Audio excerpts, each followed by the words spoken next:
Японоос эрдэмтэн судлаач нар Монгол хүний шүд яагаад ийм гоё байна, тэгшхэн ямар нэгэн гажиггүй, цоорлгүй байна гэдгийг судлах гэж ирдэг байсан. Одоо болохоор олон улсын оюутнууд номон дээр л байдаг өвчлөлийг Монголд гудамжинд нэг хүн амын ангаалахад байдаг болохоор тэднийг нүдэрээ харах гэж Монголд ирдэг болсон. Тэнгүүд энэ одоо ингээд хүмүүсийн харж байгаа энэ зөвхөн шүд яриа, шүдний эрүүл мэнд гэж яриад байгаа байхгүй. Гэхдээ үгүй. Нөгөө талаас энэ чинь бас нийгэмд шууд нөлөөлж байгаа. Нийгэмд бие хүн бэлтгэхэд нөлөөлж байгаа байхгүй. Яа тэгэхээр одоо нөгөө цэцэрлэгийн хүүхдүүд, бага ангийн хүүхдүүд чинь дийлэнх нь бүгдээрээ хар төрхлөг төрхүүлсэн байгаа. Тийм, нэрээ тийм. Шүд нь хар болсон. Эсвэл ингээд бараг 5 болцсон байгаа. Тэнгүүд биднээс гадуур тэр хүүхдүүд цэцэрлэг сургууль дээрээ нийгмийн харилцаанд байн горж байгаа. Тэнгүүд нөө хар юм төрхүүлсэн байдаг. Ээж аав нь бол хөрх юм арчлаад байгаа штэ. Яа за цаашаа цоорлыг хүндрүүлчихгүй юмсан гээл төрхүүлж байгаа. Гэтэл нөгөө хүүхд маань цэцэрлэг дээр очингууд нэг хүүхэд өө чиний шүдэн ансан муухай хар юм би ямар балер юм чи инээхлэр шүдчин муухай хар харагдаад байна. Тэгэхээр тэр хүүхэд инээхлэр би амар муухай юм байна. Тэгэхээр би ингээд инээж болохгүй юм байна. Тэнгүүд одоо бидний найз нөхөд идэв ш. Би ингээд олон хүний урд гарахлаар юм ярьж чаддгүй маа. Би ингээд олон хүнтэй ингээд харьцаж чаддгүй. Ингээд инээхлэр жоохон санаа зовоод гэдэг. Тэрд нар бүгдээрээ хүүхэд наснд нүүсэн трауманууд байгаа. Гэхдээ тэр хүмүүс өөрөө хизээ гэмтэл авсныгаа мэдэхгүй. Гэхдээ л юм цаанаас айцтай байгаад байдаг. Гэтэл яг тэр анги дээр очиод хүүхдүүд дунд ингээд нэг л хүүхэд тэр хүүхэд гэсэн муу санд хэлээгүй шүү. Үнэхээр л хараа байгаа юм чинь. Тэнгүүд яг тэр чин насан туршдаа ингээд үлдчихдэг. Тэнгүүд хүн шүдэн жоохон юм гажигтай ч юм уу ийм байхлаар хүн өөртөө итгэлгүй болоод ямарваа нэгэн ажил хийхдээ тэрэндээ итгэл төгс байж чаддгүй. Би өөрөө тэрийг 100% өөр дээр мэдэрсэн учраас одоо тэгээд эрүүл мэндийн зөвлөхөр ч зөвхөн шүд байгаад байхгүй шүү дээ. Энэ ч одоо бүхэл төрлийн юм байгаа юм. Тий. Ургийн хөвчл мөгжил гэл одоо янз янзын юм байдаг болчлаа. Тэгэхээр би эмч яг шүдний эмч гэсэн зүгээр энэ талаар гадралтыг мэдж байгаа болов уу гэж зүгээр магадгүй гэдээ асууя. Тэгэхээр нөгөө нэг юм хүүхэд ургийн энтэгдэл гэдэг зүйл чинь айгүй их сонсогддог болчихно. Одоо ингээл яг эргэн тойрон ингээл аав ээж нар бол маа найз зөндөл явчихжээ. Таньдаг хүмүүс ч байна. Одоо тэгтээ нэг юм бол яг Улаанбаатарын хувьд нэг юм харамсалтай гэмээр айцтай юм байдаг болчихсон. Хүүхэдтэй болно, жирэмсэн болно, төрөх гэхээр бүгд нь айц үүдэг. Ямар хүүхд төрөх бол. За яг нөгөө гоё аав ээжгээ хөрхөн царайлаг хүүхд төрөх баг. Аутизм юм уу? Даун синдромтой гарах уу? Өөр ямар нэг хам шинжтэй байвал яах вэ? Гэл одоо иймэрхүү зүйлс сүүлийн үед аутизмтай хүүхдүүд айгүй их болж байна. маш их бол. Эдэн подкаст Учрал Токийг та бүхэн алгасалгүй үзхийг хүсэх юм бол subscribe дараарай. Яг одоо sub дараарай. Ерөнхийдөө subscribe дараарай гэж юусоо хэлдэг юм бэлээ. Мөн манай хамт олонтой та бүхэн хамтран ажиллахыг хүсэх юм бол энэ утсаар мөн энэ хаягаар холбогдоорой. Тэгэхээр бид нар та бүхэнтэй подкастын дундуур хамтран ажиллахаас гадна өөр олон ийм контент, видео, рекламууд чинь бас хийж өгөх боломжтой шүү гэдгийг хэлэх зүйтэй болов. Мөн манай нэвтрүүлэгтэй хамтран ажиллагч эрүүл мэндийн ундаа сүүн ундаа Калпис Асахи брэнд. За пив ундрахтай хэдүүлээ ингэнэ. Эхлээд ингээ сайхан зузаан хөөс үүсгэж чинь. Тэгээ хааны дагуулад ингээ пив ундрахнаа гэж. Ийм гоё юм голден өнгөтэй pale pilsen гэдэг. Энэ голден өнгөтэй ийм гоё пив байна. Cheers. San Miguel.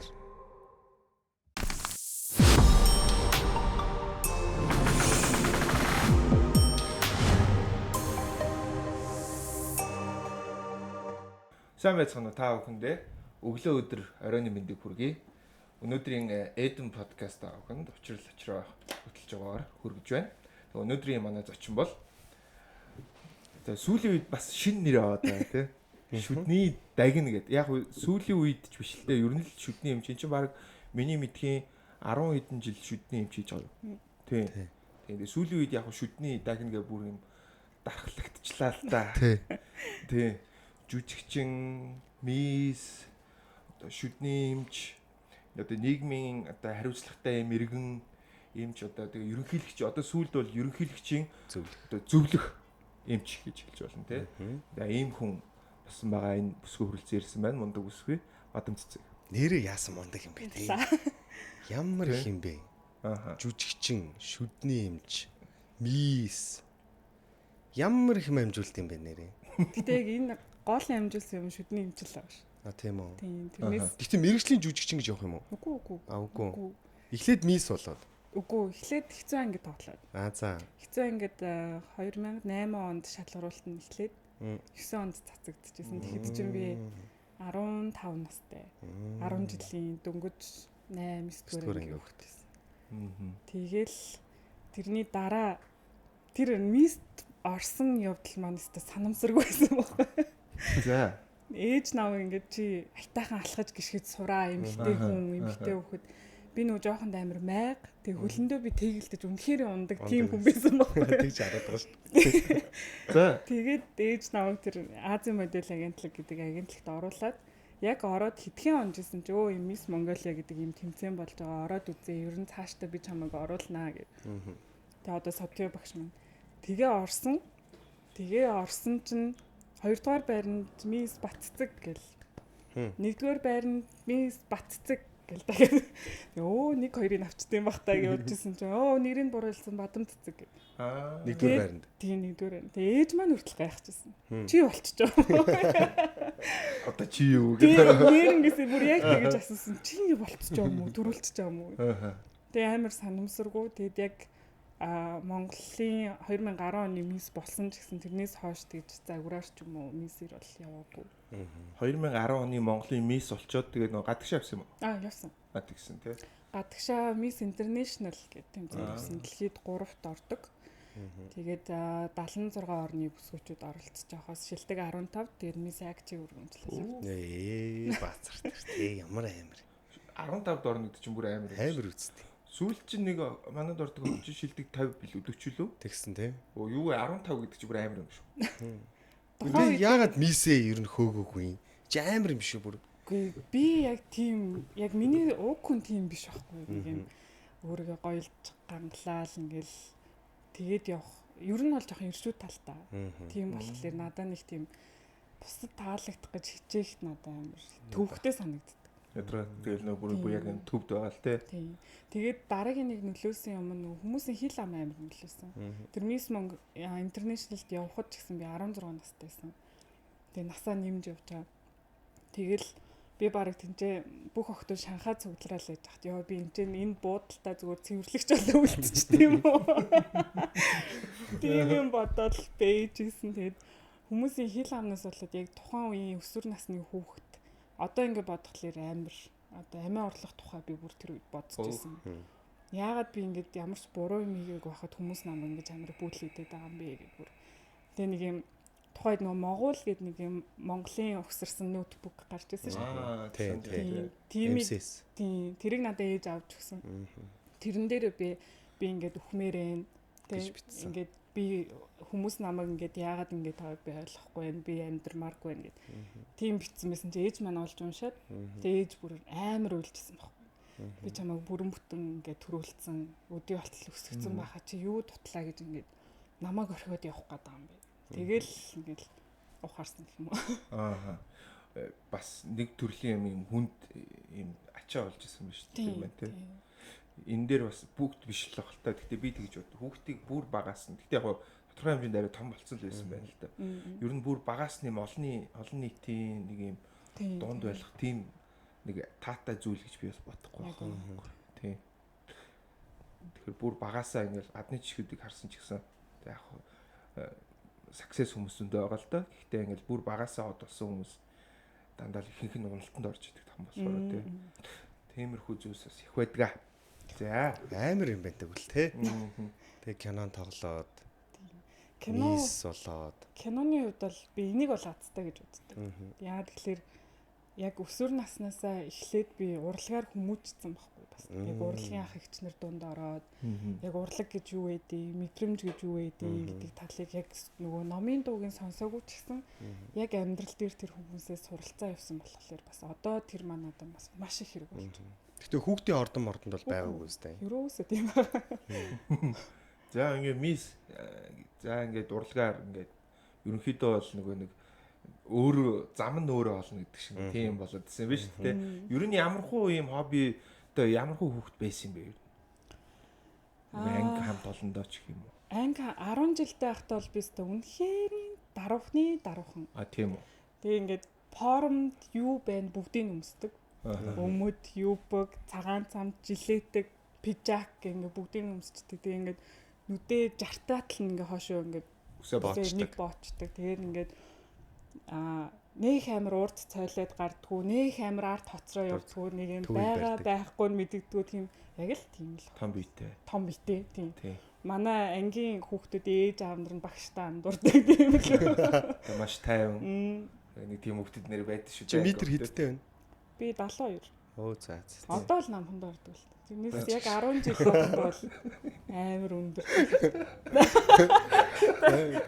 Одоо лампанд ордог гэсэн. Хажууд нь бүр яа гээ те. За тэгээд. За. Тэгээ ерөнхийдөө бол тийм хүүхдүүд байсан байна. Гэхдээ ер нь нэг юм цаг хугацааны зөв огтлолцыг хаз гэж нэрлэдэг байгаа шүү дээ. Тэгэхээр энэ цаг хугацааны огтлолцол хизээ ирэх нь гэдэг нь бол бага насандаа ч ирж магадгүй 50 гараач ирж магадгүй те. Яг үнэ. Гэтэ хүн болгонд энэ огтлолцол байдаг гэдэгт итгээд идэг байхгүй. Одоо шил Бадмагийн хувьд ч гэсэн 15 настайдаа кино тоглоод тэр бас л өстө бүүн болсон шүү дээ. Хөөх гэл хүн болгоо те. Араас нь мисгээл ингээл явхангуудлаа юм. Цаг хугацааны огтлолцсон их эрт таарсан юм байна даа л гэж бодоод. Одоо энэ хэцүү ангид ч гэсэн би бол өөрөө хийж очоогүй. Одоо бит хоёр одоо бүр Кошонкны найзууд инхтүүл гэдэг одоо шатрын дэлхийн авраг авах юм. Бит хоёр юм бүр удмаараа найзууд тахгүй. Манай хоёр ээж, хоёр эмээ найзууд. Тэгээ би нэг өглөө унтчихсан тэл хөөе чи манай инхтүүлч амир галзуу. Чи яг одоо Монгол телевиз дээр хүрээд ир гэл. Би яах гэж байгаа юм зүгээрээ хүрээд ир гэл амир. Тэгээ оцсон чи ингээл Монгол телевизийн үүдэнд амар олон хүүхдүүд, дан хүүхдүүд. Тэгээ нөт юу болоод байгаа юм бол нэвтрүүлэг юм болов. Тэгэл инхтүүлээгаа дагаж явж ингээд дотгошоо ингээд очролж орж ингээд явсараа тэгэл нэг үйдсэн юм болчихсон. За. Тэгэхээр яасан гинэ? Тэгэхээр нөгөө бас цаанаасаа л болсон. Тийм, цаанаасаа л инхтүүлийг бас би шатарт оруулчихсан. Тийм үү. Оо яа. Энэ чамтай ойр өмөр юм шиг. Наац тохоо яваад те. Одоо найзанд яах вэ гэж үзмэрч те. Тийм зөв энергитэй хүн биш үү те. За одоо ингээ эхнээс нь хөөгөө явж байна. Мис боллоо, кинон тоглолоо, за 10 жилийн тэгсэн гэсэн байна. Гижсэн чинь тэгэл за ингээл ихэнх хүний тэгж үзсэн билгүй. Энэ охин ингээд урлаг хөлөө. Урлагийн сургууль ингээл явах байх гэсэн чинь хэмжүүлээ хийсэн те. Яагаад вэ? Жоохноосоо л эмчээс өөр мэрэгжил байдгүй гэж боддог гэсэн. За. Ээж маань эмч, эмээ маань сувлагч. Эмээгийн маань ээж бас цэргийн сувлагч байсан. Тэгэл ээжийн халаадыг жоохондоо имдүүж өгдөг. Тэгэл өмсөж үзээл том тахлаар нь бист гоё юм халаатай өмсөндөө л гэж боддог тийм. Тэнгүүд яг одоо яг эмч сонгохлоор яг юуны эмч болох дээр би амар эргэлцсэн байхгүй юу? Ээж маань болохоор түлэнхий дотрын эмч. Тэгээд яг тийм мэрэгжил яг ерөнхий эмчээр явах уу гэж бодож исэн чинь энэ бас яг тэр нөө мис болсон маань шалтгаалсан. Яг тэгэхээр нөө би юм жижигхэн шүдтэй. Би ингээд чин сэтгэлээсээ одоо ч гэсэн инээхлээр би буйл амирх гардаг. Тэнгүүд хүмүүс намайг хамгийн их гоочлдог нь тэр үсэн байхгүй. Буйлмаа гардаг. Буйлаараа инээдэг, муухай инээдэг ингээл. Тэнгүүд би яг тухайн үед би ингээ хүн рүү ихцэлж харж чадах болсон юмсан. Яг өсвөр насны хүүхдүүд. Тэгээ дандаа ингээл доош хардаг, инээдэггүй, инээхлээрээ амаад ардаг. Тэгээд юм яг өөрөөрөө байха болцсон юмсан. Тэнгүүд нэр надад тийм тохиолдчихсэн юм чинь надтай адилхан зөндөө хүмүүс байгаа. Тэгэхээр би эрэгтэй ч эмэгтэй ч ингээ хүмүүс өөртөө итгэлийг бэлгэлнэ гэж бодоод эхлээд бол яг plastic surgery-гаар явна гэж бодож исэн. Тэгсэн чинь 5 дугаар курсээ төгссөн чинь би шал өөр сургуульд ирсэн байгаагаа мэдсэн. Шүдний одоо plastic surgery гэхэлэр нүүр ам судлалын сургууль гэхэлэр би за энийг төгсөөл би одоо plastic surgery хийж болох юм байна гэж бодсон чинь 5 дугаар курсээ төгсөөд байсан чинь багш за чи юугаар нарийсах гэж байна энэдрээ гэхэлэр би одоо ингээм мисцлаар яв юм уу гэсэн чинь болно болно.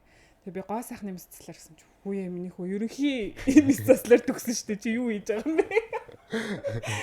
Тэгэл за тэгвэл шүдээ гоё болгоно. Нүүр 90 ам судлал гэдэг лөө. Нүүр ам судлал. Нүүр ам судлал. Тэр чинь ингээд пластик surgery шүдэн орчдөг үстэй. Тийм одоо бол ам. Одоо бол тийм. Энэ бас орох уу? Нүүр ам гэхэр чи одоо орохгүй юу? Тэр нь бол яг нүдний эмч. Тийм бас тусдаа. Оо бас лайтай. Алайта ингээд байгаа шүү дээ. Одоо энэ давхар махрыг чи бас тустай юм уу? Тусдаа ерөнхий эмчээр төгсөөд нүдэрээ нарийсаад тэгээд явна гэсэн. Бас. Шинэ яг гоо сайхны эмчүүдтэйгээ яг тийм нарийсаж байна уу? Тий.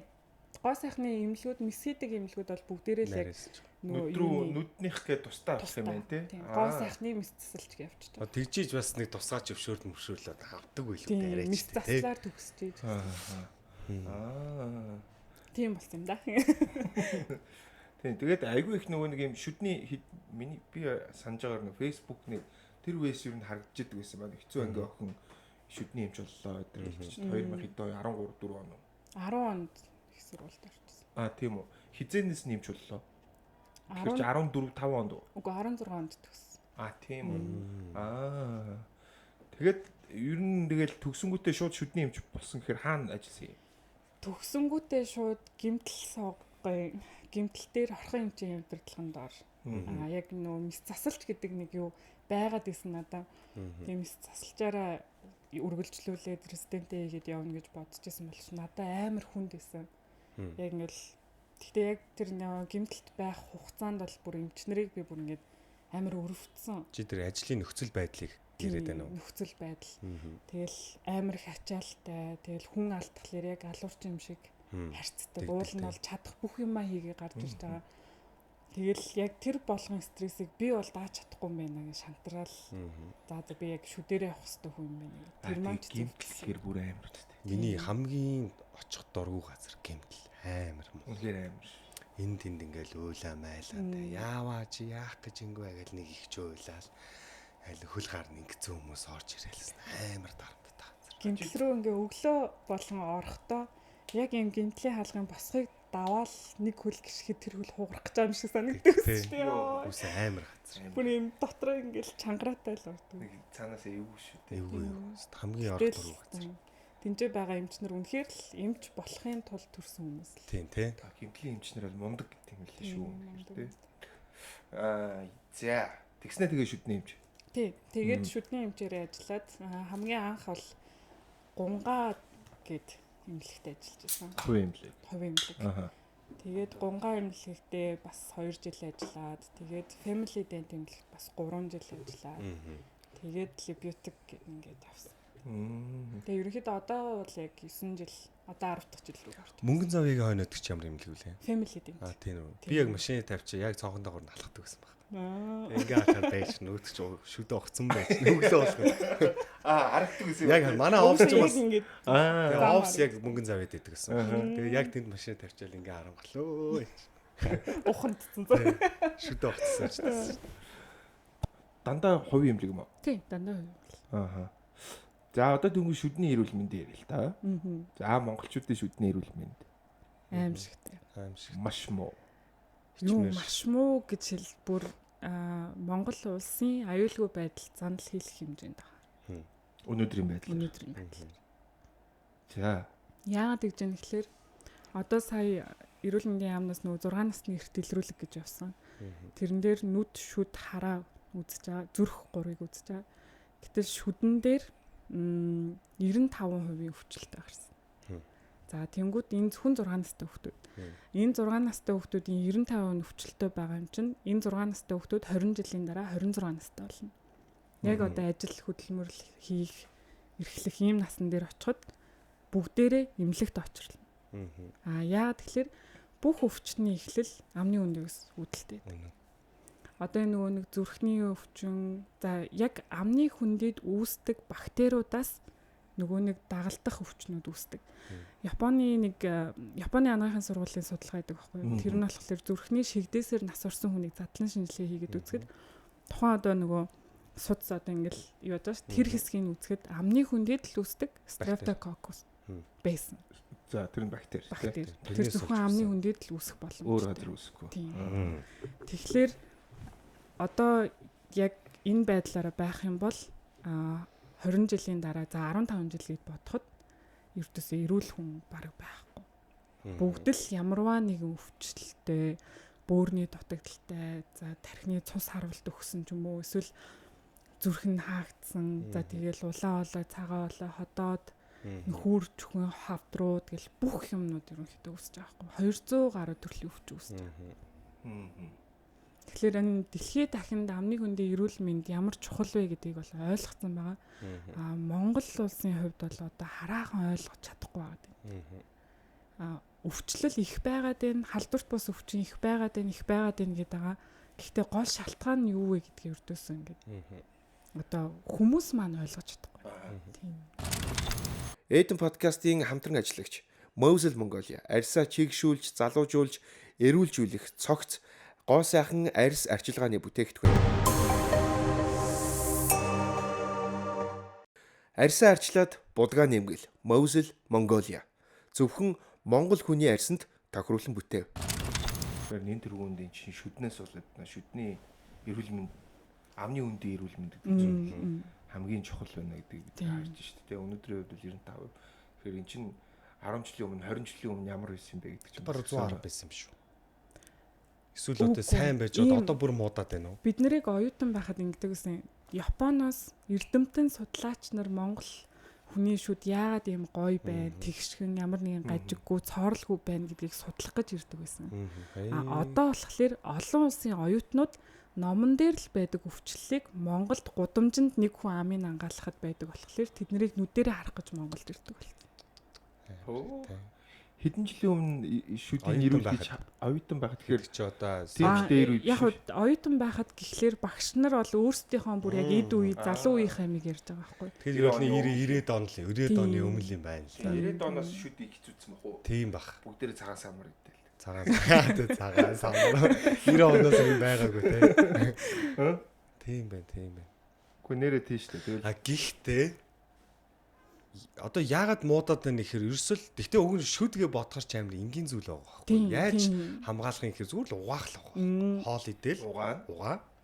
Тэгээд нэг жилдээ нэг бойлын нэг удаа нэг очоод бүр багадаа шүү дээ. Нэг удаа эмнэлэг дээр очоод нэг чулуугаа төлгүүлээд нэг фотоор төрхүүлээд нэг эмчээсээ зөвлөгөө аваад явчихад болчих юм байхгүй уг нь тий. Амар ийсэн. Яг одоо хоёрын мэдж байгаа энийг Монгол улсын хүн амын 10% нь л мэдээд байгаа байхгүй. Магадгүй 5%. Тэнгүүд хөдөө орон нутгаар би айгүйх явсан. Хөдөө орон нутгаар явхлаэр 4 хүүхэдтэй ээж аав 2. Үнэн дээр нь 3хан сая зөвлөгөөтэй. Тэгээ чиний сая зайлын гэхлээр аливаар нь чамаагүй угаач. Одоо хүртэл тийм байгаа байхгүй. Тэнгүүдээ 5 настай охиныгоо нэг өвөөд аав нь ч л өвөөнд авалж ирээд за манай охины шүдэн ингээд одоо унж эхлэх гээд хөдлөөд байна. Хизэнээс шүдийг угаах вэ? гэж асууж байгаа. 5 жил огт шүдийг угаагаагүй гэсэн үг. Тэгэхээр энэ юутай холбоотой гэхээр боловсрал. Шууд бүр 100% боловсрал. Эцэг ихээс хүүхдэд дамжих боловсрал байхгүй нь. Эцэг их мэдээлэл авах ямар нэгэн платформ байхгүй. За сүүн шүдэн угсаа унчих юм чинь ясан шүд ургахаар л одоо угааж эхлэе да. Тэгтээ ууг нь бол яг тэгдэг гэдэг байгаа байхгүй юу? Сүүн шүдээ сайн арчилж чадах юм бол ясан шүд нь илүү сайн байдаг. Тэгвэл манайхан бол тэр чинь одоо сүүн шүд унж дуусал тэр чинь бараг 5-6 жил өстэй. Тийм шүү дээ. Хамгийн сүүлийн сүүн шүд чинь 12-оос 13 настай дүүнэ шүү. Тэгтэл одоо бараг сүүн шүдийг бүгдийг л авалч ер нь хамгийн амар нь бүгдээрээ ямар ч имчилгээ авах боломжгүй. Тэнгүүд энэ одоо ингээд хүмүүсийн харж байгаа энэ зөвхөн шүд яриа шүдний эрүүл мэнд гэж яриад байгаа байхгүй. Гэхдээ үгүй. Нөгөө талаас энэ чинь бас нийгэмд шууд нөлөөлж байгаа. Нийгэмд бие хүн бэлтгэхэд нөлөөлж байгаа байхгүй. Яа тэгэхээр одоо нөгөө цэцэрлэгийн хүүхдүүд, бага ангийн хүүхдүүд чинь дийлэнх нь бүгдээрээ хар төрхлөг төрхүүлсэн байгаа. Тийм, нэрээ тийм. Шүдэн харуулсан. Эсвэл ингээд бараг 5 болцсон байна. Тэнгүүд биднээс гадуур тэр хүүхдүүд цэцэрлэг сургууль дээрээ нийгмийн харилцаанд байн горж байгаа. Тэнгүүд хар юм төрхүүлсэн байдаг. Ээж аав нь бол хөрх юм арчлаад байгаа штэ. Яа за цаашаа цоорлыг хүндрүүлчихгүй юмсан гээл төрхүүлж байгаа. Гэтэл нөгөө хүүхд маань цэцэрлэг дээр очингууд нэг хүүхэд өө чиний шүд яансан муухай хар юм би ямар балер юм чи инээхлээр шүд чинь муухай хар харагдаад байна. Тэгэхээр тэр хүүхэд инээхлээр би амар муухай юм байна. Тэгэхээр би ингээд инээж болохгүй юм байна. Тэнгүүд одоо бидний найз нөхөд идэж би ингээд олон хүний урд гарахлаар юм ярьж чаддгүй маа. Би ингээд олон хүнтэй ингээд харьцаж чаддгүй. Ингээд инээхлээр жоохон санаа зовоод гэдэг. Тэр нар бүгдээрээ хүүхэд наснд нүүсэн трауманууд байгаа. Гэтэ тэр хүмүүс өөрөө хизээ гэмтэл авсныгаа мэдэхгүй.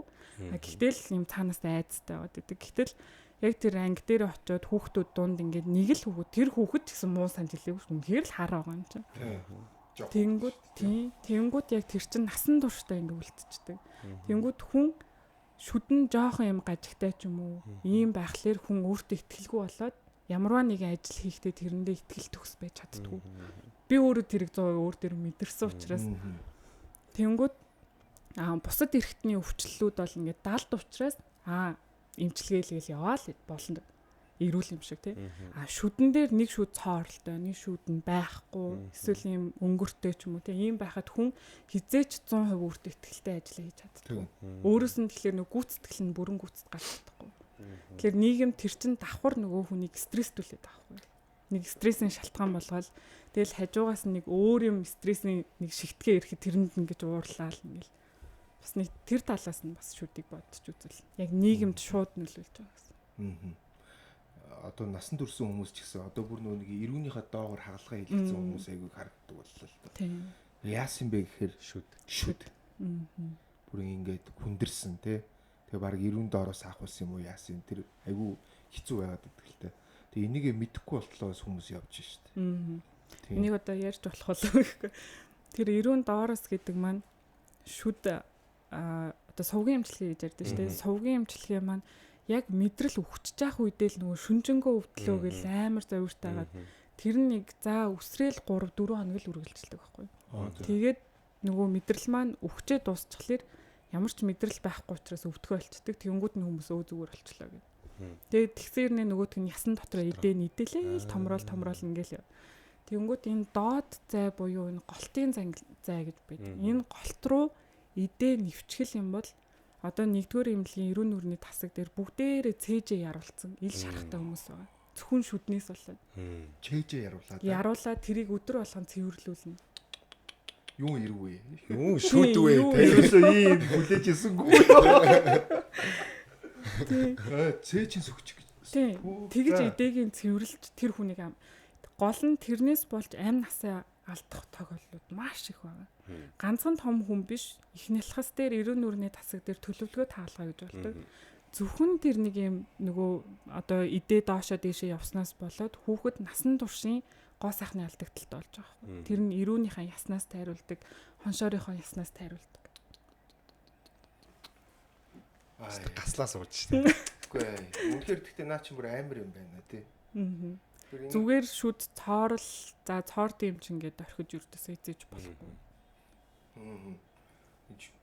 Цээж яруултлаа хүндэрнэ гэдэг бол маш харамсалтай зүйл болоод байна. За тэгэхээр иймэрхүү зүйлс байгаад байна шүү. Амар. Гэхдээ ер нь одоо ингээл шүдний эмчээрээ чи төгсөөл ажиллаад тэг нэг сайн юм бас айгүй хийсэн штэ. Тэр хэсэг чингээ нэг шүдний эмч нарыг авч яваа л ингээл орон нутгаар ингээл яваад идэг байсан штэ тий. Тэгээ тэрүүр бас их юм бас таниулсан юм байна. Би ч өөрөө их юм сурсан. Тэрүүгээр. Тийм. Маш их юм сурсан. 12 оноос эхлээл явсан тий. Манай сан ч 21 он 9 сарын 16. Тийм үү. Коронагийн дараа юм уу? Дараа. Гэтэ нэг хэсэг бол бүр би яагаад өмнө гэж бодсон. Өмнө ч гэсэн яг би өөрөө дангаараа явдаг байсан. Тэгээд нөгөө төрсөн өдөр болгоноор хүүхдүүд үздэг байсан. Тийм. Өөрөө ч их юм сурсан. Гэтэ ер нь бас шүдийг нэр яалтч бас ингээ бодсон ч бас бадмаач бас нэр шүдний дагин юм байна. Үгүй шүдний дагин уу? Тийм байна. Маргаангүй юм байна. Боли. Хичнээн хэмжээ ингэж явах уугүй гэдэг чинь бас асуудал шүү дээ. Гэтэ яг хуу би нөгөө нэг арай жоохон олон хүмүүсийн өмнө байдгаараа л би ингээд юм одоо өөрийнхөө захим дээр постлохоор хүмүүс мэддэг. Энэ хүн юм яг үндэ зүгээр хувийн эмнэлэгтэй эмчнэр хүртэл айгүй их тийм юм хийдэг. Юу нь шүдний яг эмчээр төгссөн шүдний эмчнэр хувийн эмнэлэгтэй эмчнэр бол яг энэ шүдний өвчлөлийн асуудал маш хүнд түвшинд байгааг мэддэг учраас яг дор бүрнээл чадах хэмжээгээр хийдэг. Тэгж нөгөө ингэж олонд гаргаж би хийлээ гэдэг хүн байхгүй ч гэсэн бүр яг дор бүрний ингээл сонсоод байхад ингээд өөрсдөө явж хийдэг хэдэн мянган хүүхэд үдцсэн юм юм зөндөө байгаа. Тэгээ хөдөө орон нутгаар явж байхад ч гэсэн ингээд би өөрөө Сэлэнгийн алтан булгих. Гэхдээ 1-р ангидаа сурчаад хот руу ирсэн учраас би хөдөөний амьдралыг сайн мэдэхгүй. Гэтэ яг юм сантаа болоод эмчнэрийгээ дагуулад ингээд автобустай ингээд бүх тоног төхөөрөмж ачаа явж байхад явж болохгүй зам. Тэгэл тойрол ингээл юу хахад ядчил тэр хүмүүс эмнэлгийн тусламж авахд ямар хэцүү байд юм бэ гэдгийг нэгдүгээрт ойл. Хоёрдугаар тэр хүмүүс эмнэлгийн тусламж авахгүйгээр өөрсдийгөө эмчлээд сурцсан байгаад би бүр гайхаад байдаг. Одоо шүдний ер нь бүх юм. Тийм. Угаасаа бид нэр очиж чадахгүй юм чинь тэгэл энэ хавираа л ингээд болчтiin гэж. Гэхдээ би нөгөө нэг гэмтэлд нэг гараа хуглаад нэг 10 хонжсэн шүү дээ. Сайхан шүү дээ тэр чинь. Тэгэхэд бол тэнд яг түрүүн Бадмагийн хэлдэг шиг өөрсдөө эмчлээд одоо жишээ нь зүгээр гараа хуглангуудаа эмчилж гин гээд сар ингээд домноод бооцсон. Тэрээд гараа тайруулж байгаа, хөлөө тайруулж байгаа хүмүүс айгүй их байна. Тэгээ өөрсдөө болгоод байна гэж шүү дээ. Энд чинь тэгэхээр бас асуудал эмч гэдэг зүйл маш их хэрэгтэй байгаа байхгүй. Хэрэгтэн эргэтнээс зүгээр нэг гар хугараад тэрийг гипстэд жимчлээд болоо байтал тэгээд тайруулж шүү дээ. Тэр нөгөө 20 сардгийн тийшээ бүр яг цаатуу хүүхдүүд дээр бид нар очино гэд нэлээд хоол явсан юм аа. Тэгээд нөгөө яг нөгөө 11 сард явцсан чинь цаатангууд маань бүр нөгөө цаашаа гүн рүүгээ тайгар руугаа орчдөг. Тэгээд наагур байгаа айлуудаар нь орсон ч ямар ч тог байхгүй. Тэгэл бид нар чинь нөгөө машины аккумуляторыг гаргаж ирж байгаа л креслээ ухсраал ингээл тэгээд тэгж яхад ах нь бичиг үсэг байхгүй. Тэгээ манай хүүхэд ингээ мориноосоо унаад игмээ хуглаад тэгээ гар нь ингээд бид өөрсдөө л бас боосон юм шиг байна. Тэгээд нөгөө бороолохтой ингээд мөрн хоошлоод бороолцсон. Тэнийг өсөндөө тэр хүүхэд ингээд насан туршдаа тахир дутуу болчихж байгаа байхгүй. Тийм. Тэгэнгүүт ахтаа тэнэг хүн хараад ч ойлгохоор ингээд мориноос унуул яаж байх юм? Гараа хуглуул яаж чиг тавих юм? Өөр одоо ахын осол явах юм бол ямар арга хэмжээ авах юм гэдгийг зураад өгөөч гэж гуйжсэн байхгүй. Тэрнээс нөгөө уншиж би өөрөө чадахгүй. Тэгэхээр зураад өгөөч гэнэ. Тэгэхээр бол яг юм бүр алслагдсан байдаг хөдөө орон нутгийн ялангуяа малчтын маань эрүүл мэндийн асуудал бол аюул хүнд байгаа. Тэгэхээр яг зөвхөн бас яг малчтын маань эрүүл мэндээс гадна давхар нөгөө нэг малын эмч гэдэг орон зай бүр ингээ хаанч байхгүй амар дутагдчихж байгаа. Тэгээд байвал амар ачаалттай байдаг. Тийм л үү. Та хэд мэн бүх аймгаар явцсан уу? Үгүй 14 сум явсан. Сумаар явсан. Дандаа алслагдсан сум. Тэгэхээр энэ төсөл бол дуусаагүй л байгаа юм байна. Дуусах юм байна шүү дээ. Тийм. Одоо эн чинь 95% гэхээр бусад яг юм манайхтай ижил төвчний улс орнуудын энэ шүдний амны үнд эрүүл мэнд ямар байдгийг би сайн уншиж мэдсэнгүү л дээ. Тэгэхээр эн чинь бид нар ер нь бол буурай хөгжилтэй юм улс орн болчиход байна гэсэн үг шүү дээ. Буурайгийн буурай. Японы хувьд бол одоо Монгол руу хуулж болохоор одоо тогтолцоо бий болгосон бол Япон улс байгаа. Тэгмэд Япон одоо за 100 хүний 0.5 гэлөө за 1% гэлөө. Үгүй нэг нь үгүй. Нэг ширхэг карьертэй гэсэн үг байна. Тэрнээс бусд нь бүгд ирүүл. Тэр шүд яаж урагсан бол хамаагүй юм тийм. Хамаагүй. 100 хүний 0.1 гэхэр чинь бараг байхгүй л гэсэн үг юм. Гэхдээ яг хөө ингээд яг нэг жоохон цаорхол байгаа. Хаа нэг Япон ингээ явах тохиол гарна л та. Тэгээ Японд яваад орой баармаар орно. Япон битээ 5-ыг солимоор шүү дээ. Тэгээ инээхээр яг шарк шиг гэдэг байхгүй. Тийм. Ингэсэн үү? Тэгээ ингээ өөдөс тэгэхээр би за харж унтаа. Япончуудаас нэг тийм шүдний нэг юм наан цаана асуудал аягүй харагддаг шүү дээ. Энэ нөгөө газар зүйн байдал болон хоол хүнснээс шалтгаалж. Япончууд ч дандаа нөгөө зөөлөн юм мэддэг учраас эрүүний яс хөгждөг. Тэнгүүт одоо нөгөө залуучуудын яриад байгаа V-line гэдэг байгаа шүү дээ. Тэр чинь яг үнэндээ эрүүний дутуу хөгжилтэй болол ингээд. Гэтэ тэр нь одоо ингээд гоо сайхны нэг үзүүлэлт болчихлоо шүү дээ. Монгол хүмүүс яагаад ийм шанаатай тэгээд одоо ийм эрүү сайтай ийм байгаа. Одоо та хоёр ингээд бодох юм бол бидний өвөө мөвөгийн зураг нар бүр л ийм шанаатай юм том нүүртэй байгаа гэдэг шүү. Манай өвч одоо ийм тэгэхээр яг нөгөө мах тэгээл ааруулж ажилдаг тэр болгон чинь энэ эрүүний хөгжлийг дэмжиж байгаа байхгүй. Тэгс. Одоо жоохон хүүхдүүдийг хүртэл бид нэр эрүүний хөгжлийн сайн болгохын тулд одоо бид нар ингээд жоохон хүүхдүүдэд алим ингэж зүсээл бүр жижиглээд өгöd байгаа байхгүй. Уг нь тэр бол өөр ингэж хадгалж зулгааж идэх хэрэгтэй болчиход байгаа байхгүй. Тэгэхгүй маань ч нөө даахгүй замаа миний хүү гэж ингээл баг багаар өгдөөсөн. Хэд бол уг нь бол тэгж хөгждөг гэдэг тийм. Одоо ингээд нөгөө залуучуудыг харахаар баг бас л юм V line-тай гажигын асуудал амар өндөр болчихлоо шүү дээ. Тэр чинь тэгэл жоохноос нь нөгөө бүх юм нухашлаад блендер дээр л ингээл өгчдөг тийм болчихж байгаа. Таргалаад байхгүй болно. Бас тийм. Байгаа шүү дээ. Тэгээ одоо энэ нүүрний одоо ингээд зажлахлаар энэ хацар дээр юм булчин хөдөлж байгаа байхгүй. Энэ массистер гэдэг нэртэй булчин. Энэ булчин хөдөлснөөрөө тархи өгчдөг бас. Одоо ингээд нөгөө хөгшин одоо эмээ өвөнөр хөвчлэн ингээд Альцгеймер вэ нөгөө мартад санах хүчтэй болчиход байдаг шүү дээ. Тэр нь яв гэхэлэр дийлэнхтэй юм бүтэн шүдгүү эмээ өвөнөр гэдэг баг. Тэр хүмүүст нөгөө зажлах рефлекс алдагдаад энэ булчингийн үйл ажиллагаа байхгүй болчихлоор нөгөө тархины үйл ажиллагаа ч гэсэн давхар. Тэгэнгүүт хүүхэд ч гэсэн ямар ч шүдгүү төрдөг. Шүд нь ургахын ирээр тэмцвэрээ олдог, хөлд ордог, ярьж сурдаг, хөгждөг. Тэр чинь яг энэ булчинтай 100% хамааралтай.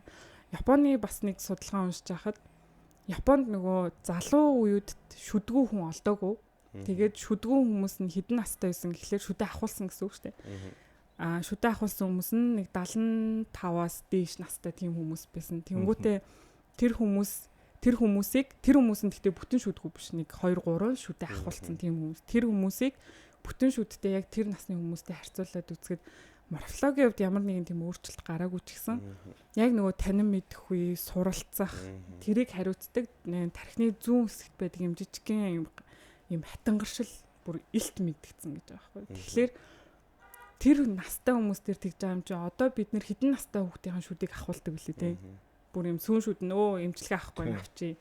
Ясан шүдийн ч гэсэн наача одоо эмчилгээ авахгүй авчи. Тэр хүмүүс яг л тэднэртэй адилхан байхгүй. Танин мэдэх үе ингээ бүх юм ялгаатай.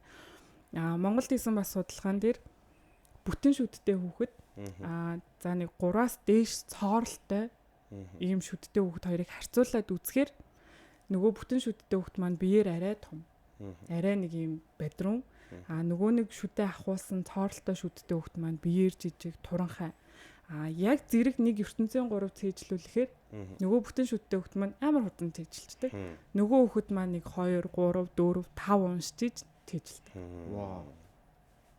Ийм байдалтай. Шүд тэгэхээр зөвхөн гоо сайхан амны дотор байдаг хоол буталдаг юм биш.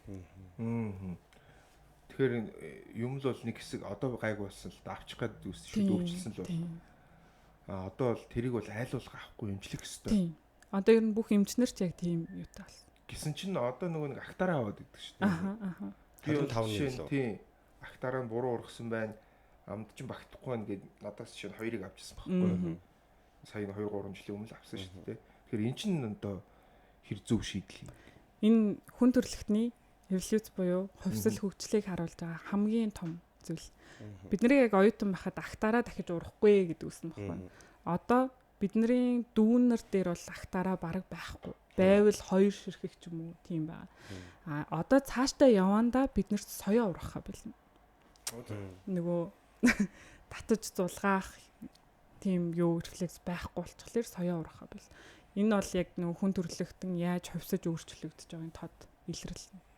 Тэгэхээр актараа авахлах маань тийм буруу зүйл биш. Угаасаа тэр их ч угаах гэж зовдөг те. Хадсалтанд орохгүй. Бүр тэр хойно. Тэгээ ойлтой угаагддаг маа. Тэгээ яг актаран дээр өнгөр ихэлж тогтдог баг. Тийм. Тэгээ яг хажуудлынхаа шүдийг цаалж. Ингээд мухар ургаад түрчдэг. Нэг том сайцтай тэрүүгээр ингээл цусгаараа угаагаад нугаагаад дараагаа тийм. Цус гарж ийна гэдэг чаа. За цус гарж ийн гэдэг чи юу гэсэн үг юм? Цус гарж ийн гэдэг чинь бөөлөнд бол асуудалтай байна гэсэн. Гэхдээ 2 шалтгаантай. Нэг нь болохоор одоо тухайн үеийн нөгөө хит халуун газар байсан ч юм уу эсвэл нөгөө бөөлө гэмтээс үед гарч болно. Нөгөө талаасаа амны хүндэд P. gingivalis буюу амны хүндий дотор оршдог маш олон бактерийн хоруу чанараараа бүр нэгтэй байдаг бактери үүссэн байна гэж ойлгож байна. Пүү. Эмчээ нэг ийм асуулттай. Одоо боол өрөвсөх чинь өөрөө дамжих уу? Бэлгийн зам шиг те. Би одоо нэг боол өрөвссөн охинтой үнсэлцэх юм болвол дамждаг гэдэг байгаа тийм. Шорт яг тэгдэг гэдэг байгаа. Хүүхдэд хүртэл дамжин. Тэр P. gingivalis яагаад хоруу чанар өндөртэй вэ гэхээр бусад амны үндэд үүсэж байгаа тэр бактериуд одоо нөгөө цоорсон, шүд, шархалсан буйлаар дамжиж бие рүү ордог бол тэр пижинживал судасны ханыг шууд нэвчээд орох чадвартай. Тийм айхтар. Амар ухаантай гэсэн. Дээрээс нь Streptococcus mutans ч юм уу энэ шүд үүсгээд байгаа бактериуд бол шүд байхгүй үед бол ингээд цэвэрлэгдээд арилждаг. Гэхдээ пижинживалс гэдэг бактери нь буйлан дээр суугаад шүд урахыг хүлээж байдаг. Тэгэл шүд ургахал юм бол бүчиж байгаа гэсэн. Тиймээс шүдний эмчтэр л бас очих. Тийм. Тэгэхээр бас нөгөө энэ дээр би ээж аав нартай хүүхдээ хоолохтой халбагын долоогоо би бас яг тэгдэг байсан. Бантангийн авруу. Тэгэл соосог хэрүүл соосог мас нь газар унахлаар те амдаа зэрч ам нь одоо автоклав уу. Тэгэл амруу нь хийж өгөөлсөн. Яг үндэ тэр чинь ингээл өвчнөд амжуулаад юм гэсэн. За иймэрхүү асуудал зөндөө байна. Гэсэн чинь одоо шүдний ариун цэвэр дээр ярьж ирсэн чи нэг ажил асуун гэдэг чис болох юм уу гэж тэрийг асуу. Ямар ажил асуу гэхлээ. Одоо байгаа ажлыг. Тийм шүү дээ. Би бүр гайхалтай шүү дээ. Аим бид нар чи ямар ажил ярьлаа гэж бодоод байсан. Ямар нухацтай болчихсон. За. Нөгөө юу яаж байгаа шүү дээ. Ерөнхийлөгчийн туслах гэл те. Хүн болгон тэрийг хүн болгон ч яг зарим нэг буруугаар ойлгодог те. Чихэнд нь шивнэл ингэч штэ тэгчээчтэй гэдэг ажил гэж зарим нь хараад байна те. Зарим нь болохоор яг л ингэ зөвлөөд явдаг ингэдэг. Яг ерөнхийлөгчийн зөвлөх гэхээр яг яадаг. Ямар мессеж байдаг. Тийм үр нөлөө байдаг юм уу? Ерөнхийлөгч одоо яг би бас яг энийг одоо энэ албан тушаал дээр очиод удаагүй. Тэгээ анх ч гэсэн би яг ингэ ойлгодгүй. Яг юу хийх ёстой юм бэ? Яг яах ёстой юм бэ гэж өрдөөсөө ойлгодгүй. Тэгээд одоо ингэ яг ажиллаад ирэхлээр би эмнэлгийн салбарт ажиллаж байгаа бүх хүний гүүр байхгүй юу? Зүгээр гүүр. Тэрнээс би эмнэлгийн салбарт ажиллаж байгаа хүмүүсийн гүүр. Бүх хүмүүс. Ард иргэдийнх бол биш. Эмнэлгийн мөн ард иргэдийнх ч гэсэн адилхан байна. Гэхдээ нөгөө эрүүл мэндийн зөвлөх гэж байгаа учраас илүүтэй эрүүл мэндийн ажилчид, эрүүл мэндийн салбарт ажиллаж байгаа бүх хүмүүсийн гүүр. Тэрнээс би эрүүл мэндийн салбарт ажиллаж байгаа хүмүүсийн гинт одоо ингээл тэнцээ томилогдоод дарга нь болол тий чи ингэ тэг гээд ингэ тушааж авах надад ямар ч тийм байхгүй ямар асуудал вэ тэрийг нь би шууд дамжуулж болно гэсэн. I see. Тийм дээрэс нь ерөнхийлөгчийн зүгээс ард иргэдтэй юу хэрэгтэй ямар асуудал байгааг би боддоор нь тэр хүнд шууд хэлээд энэ дээр ийм асуудлыг болох уу одоо зөвшөлтөөд ингэнэ гэсэн үг байхгүй. Тэгэхээр яг ерөнхийлөгч одоо санаачлан 4 хөдөлгөөн байгаа. Тэр 4 хөдөлгөөн ч гэсэн яг ард иргэд рүүгээ л чиглэсэн бүх тийм хөдөлгөөнүүд. Ард иргэд рүүгээ чиглэхийн тулд эрүүл мэндийн ажилчид маань хэрэгтэй шүү дээ, тий. Тэгэхээр тэр хүмүүсийн хэрэгцээг хангахын тулд би гүүрнэ байхгүй. Тийм. Тэгжэл би одоогоор л яг тийм байр суурь. Эрүүл Монгол хүн үндэсний хөдөлгөөн дээр нь чи байгаа юм байна, тийм ээ. Зөв. Одоо тэгэнгүүт ингээд Бадмаа энэ ажлыг авсан магадгүй нийгэмд нөлөөлж байгаа байдал танигдсан байдал нь бас хэрэгтэй байсан учраас энэ ажил авсан байж болох уу? Аль хэдийн ер нь таниулдаг л байсан байх шүү дээ. Тэр аниул сумдаар яваа. Энэ хүнийг бол дуу хоолой эсвэл нүүр царайгаар нь хүмүүс тийм байна. Илүү их ингээ анхаардаг. Анхаарал татдаг гэдэг утгаар бас мэрэгчлээс нь ингээд татаад тэнд авчихсан байж болно шүү дээ. Тийм тэрнээс би бол тийм амар одоо ингээл насаараа ажилласан юмч биш. Бүр юм профессор зэрэгтэй те ингээл эрдэмтэн тийм хүн биш. Энэ хүн одоо яг одоо хамгийн газар яг юу хийх гээд байгаа. Энэ хүмүүс яг юу хийх гээд байгаа гэдгийг хүмүүс түгээж чадах юм байна гэдгийг харсан болохоор л бас намайг ингэж сонгосон байх гэж бодсон. Дуу хоолой. Бадмаа шүдний эмчээ хийж байгаа юу одоо? Хийж байгаа. Тэгэхээр одоо яг Бадмаа дээр очиж шүдийн янзлуулаа. Зүгээр яг ерөнхийлөгч рүү ингэж тэгэхгүй нь шүү дээ. Зөвл гүүр байгаа байхгүй тий. Гүүр гэхээр ер нь бол жоохон мэдээллийг дамжуулах шин чанартай хүн гэж ойлгож болох нь шүү дээ. Одоо нөгөө тогтолцооны төвшөнд юуг нь өөрчилж ийж энэ яг зөв голдролдоо орох вэ гэдэг юм яг одоо нэг салбарыг юм томоор нь л харах шаардлагатай болт юм билээ. Тэгэл эхнээс нь бүх юмыг судлаад одоо хуйлж уншиж байна. Амар хэцүү юм байна шүү дээ. Жирийн хүн над шиг хүн бол тэгж хуулийг бүр ингэж бүгдийг уншиж бол би анх бол би яг тийм амар байсан байхгүй. Хуйлаа уншиж юм ба шүү дээ. Тэгэл ингээл хууц эргэх тулсан Өмнөх хуудасаа мартаал тэгснээ дахиж ирэхлээр өмнөх мөрөө мартаал тэгэл явж байгаа юм чинь. Тэгэхээр яг одоо ингээл бүх юм дээр амар сорилттой. Гэтэ бүх юмаа мэддэг байхгүй бол амар аюултай. Тэгэхээр маш хариуцлага суралцаад л тийм. Тийм. Тэгэхээр зүгээр юм хизээч зүгээр өнгөн харагддаг шиг байдгүй шүү гэдгийг. Би амар их цагаа өстэй болсон. Тийм шүү. Амар зүүн хойдлоор бас мэдээгүй шүү дээ. харин тийм ээ. Яа Унтахгүй байгаа юм байна л та. Арсаар сайрчлаа. За юу асуух гэсэн чинь цагаа ус яриад яалаа. Шууд сэрнэлсэн. Тий. Энэ шүд хитний шүдээс жорцсон ах шиг үсэн юм мартаад биш. Тий. Одоо гаш явахаас. Бодол дээр очсон.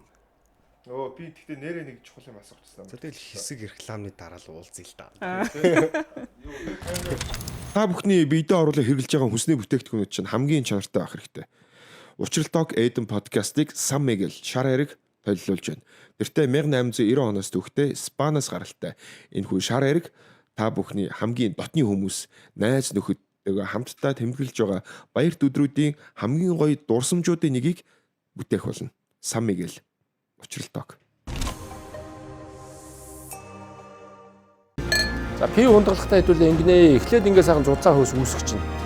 Тэгээ хааны дагуулад ингээ пи ундралнаа гэж. Ийм гоё юм голден өнгөтэй pale pilsen гэдэг.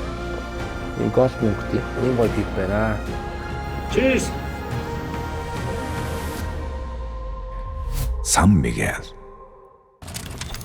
Одоо тэгээд эрүүл мэндийн зөвлөхөр ч зөвхөн шүд байгаад байхгүй шүү дээ. Тийм ч одоо бүхэл төрлийн юм байгаа л. Тийм. Ургийн хөвчл мөгжил гэл одоо янз янзын юм байдаг болчлаа. Тэгэхээр би эмч яг шүдний эмч ч гэсэн зүгээр энэ талаар гадралтыг мэдж байгаа болов уу гэж зүгээр магадгүй гэдээ асууя. Тэгэхээр нөгөө нэг юм хүүхэд ургийн эндэгдэл гэдэг зүйл чинь айгүй их сонсогддог болчихно. Одоо ингээл яг эргэн тойрон ингээл аав ээж нар бол маа найз зөндөл явчихлаа. Таньдаг хүмүүс ч байна. Одоо тэгтээ нэг юм бол яг Улаанбаатарын хувьд нэг юм харамсалтай гэмээр айцтай юм байдаг болчихсон. Хүүхэдтэй болно, жирэмсэн болно, төрөх гэхээр бүгд нь айц үүдэг. Ямар хүүхд төрөх бол.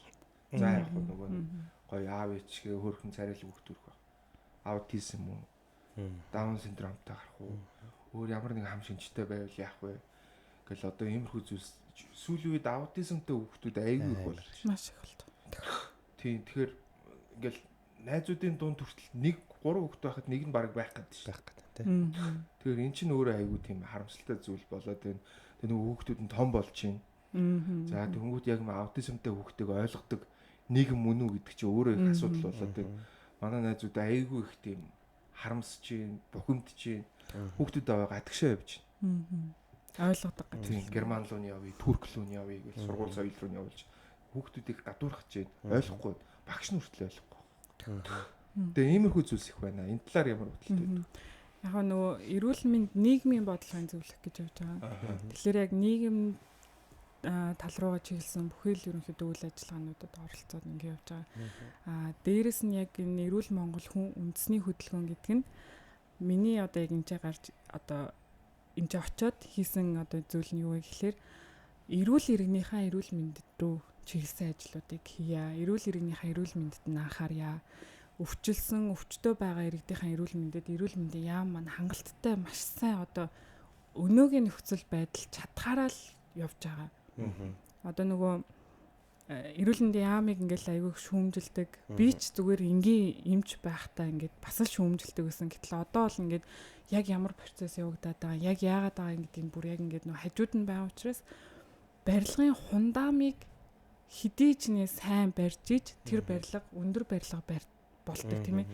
Яг тэрнтэй адилхан эрүүл мэндийн салбарыг суураар нь одоо ингэж цэгцлэх, шинжлэх, одоо нөгөө дэвшгэх тиймэрхүү ингээд яг чиглэл рүүгээ ингээ ороо явж байгаа учраас би бол үнэхээр талархалтай байна. Тэгэхээр яг энэ нийгмийн бодлого гэдэг зүйл рүүгээ орохлоор одоо яг эрүүл Монгол хүн үндэсний хөтөлбөр нь эрүүл гэр бүл, эрүүл залуус, за эрүүл их нялхас гэд ингээд чиглэл явчихж байгаа. Эрүүл ахмад. Тэгэхээр энэ болгон руугаа яг тулгамдаад байгаа юм нь юу юм бэ? Энэ яг сегментийн эрүүл байгаа хүмүүс нь яг юу юм бэ? Хаана байгаа юм бэ? За тэгвэл өвчлцсэн бол энэ өвчлөлийг ядаж 10 жилийн дараа яаж бууруулах вэ? Тэгэхээр л яг нөгөө хамгийн эцсийн point нөгөө хүүхдүүд дээр очиод байгаа байхгүй. Хүүхдүүдээ бид нэгдүгürt эрүүл мэндийн боловсралтай л болгох хэрэгтэй юм байна. Одоо шүдэн дээр жишээ авахад одоо энэ 95% цооролтой байгаа шүү дээ Монголд. За Монголд байгаа бүх шүдний эмч нарыг дайчлаад бүх мөнгийг ингээд гаргаад тэр хүүхдүүдийн шүдийг эмчлээд өгье. Уучлаарай сарын дараа яг хажуудлын шүдэн цааварна. Яагаад тэгэхээр тэр хүмүүс одоо хүүхдүүд маань, эцэг эхчүүд маань шүдээ арчлах болон амны үндийн эрүүл ахуйг сахих боловсрал авах юу ч байхгүй учраас дахиад сарын дараа нөгөө шүдэн цааврах байхгүй. Тэгэхээр бид нэр эмчлэхдээ ингээд санаа зовох биш, яг тэр тухайн хүүхдтэй чиглэсэн боловсрал олох нь амар чухал байна. Тань мэдүүлэх. Одоо бага ангийн хүүхдүүдэд гэхэд гараа яаж уугаал зөв угаагаад байгаа. Тэр чинь нөгөө халдвар төвчнийг сурцсан сэргийлэх бүрэн боломжтой болт. За шүдээ яаж угаавал зөв угаагаад байгаа. За дээрэс нь одоо инээдтэй санагдаж магадгүй ч гэсэн бөхсөө яаж арчвал чи зөв бөхсөө арчаад байгаа юм бэ? Хүүхдэд. Энд чинь бас л ахуйн ариун цэврийн асуудал болчихж байгаа байхгүй. Яагаад энийг ярьж байгаа гэхээр одоо залуучуудын дунд бэлгийн замын өвчлөл болон шээс бөөрийн замын өвчлүүд маш өндөр байгаа. Бүр маш өндөр байгаа. Яг шүдний өвчтэй адилхан. Тэгэхээр суур боловсрлоос нь бид нэр эднэрийг өгчих юм бол хүүхэд эрүүл мэндийн анхан шатны боловсралтай болох бүрэн боломжтой. Гэтэл одоо ерөнхий боловсролын сургууль үнэхээр энэ боловсролыг олгож чадчихэв үү гэдэг асуултын тэмдэг байхгүй. Одоо яг энийг ярихлаар би ингээд яг боловсрал руу ороод идэв. Боловсрал гэдэг зүйл маань Монголд байгаа боловсролын байгууллагууд би бүгдээрээ гэж хэлээгүй шүү. Байгууллагууд зөвхөн оюуны боловсрал олгодог. Гэтэл боловсрал гэдэг зүйл маань урлагийн боловсрал, спортын боловсрал, эрүүл ахуйн боловсрал, оюуны боловсрал, хүн байх боловсрал. Нөө үнэт зүйлийн боловсрал ингээ байгаа. Эдгээрийг өгж байгаа газар байгаа юу? Тэнгүүд одоо ингээл нөө эмээ үнэр ядаж шүү. Энэ залуучууд өстой хүн юу ахмад үе хүндэлж чаддгүй нэ тэрийг үнэн байхгүй юу? Ерөөсөө ингээд би төвтэй бүгд л би төвтэй болцсон. Эцэг хэн ч гэсэн миний хүүстэ мундаг, миний охин мундаг, чи том болоод мундаг хүн болно. Чи юм гээ жоохон байхаас нь ахуулаад би гэдэг эгог ингээд хөгжүүлсэн. Тэнгүүд нийгэмд гарч ирэхлээрээ яг тэр үгээрээ би юм гээ. Одоо хаана нэр хүндтэй, хаана мундаг амжилттай явж байгаа ажил тэрийг ингэж өөртөө авах, тэрэнд өөрийнхөө нэрийг наах юм сонирхолтой. Ийм баг. Тэгэхээр яг нөгөө хувь хүн бэлдэх талаар нь яг нөгөө хүн шиг хүн гэх юм уу, хүн шиг хүн бэлдэж чадж байгаа юу гэдэг л амар том асуулт юм. Тэгэхээр эцэг эхчүүд маань ч гэсэн энэ дээр маш сайн анхаарах хэрэгтэй.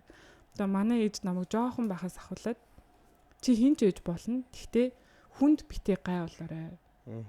Чи хүнд гай болохгүй л хүнд чамд гай болдгоо маа. Тэрийг би одоо хүртэл ингэж боддог байхгүй.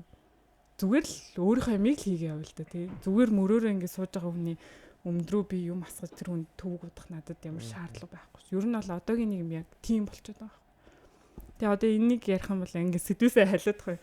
Нөө нийгмийн сэтгэл зүйн асуудал, стресс, бухимдал ингээд бүх насныханд хүүхдэд ч гэсэн ингээд одоо ингээд хотын төвөөр явж байгаа бүх хүмүүсийг өвс гэж бодох юм бол нэг шүдэн хаяхад бүгд дэлбэрхээр л болцсон тийм байгаад байгаа. Тийм. Одоо тэр өвс чинь одоо бид нар бол тийм олонлоо биш шүү дээ. Зөв хөл авахгүй тий.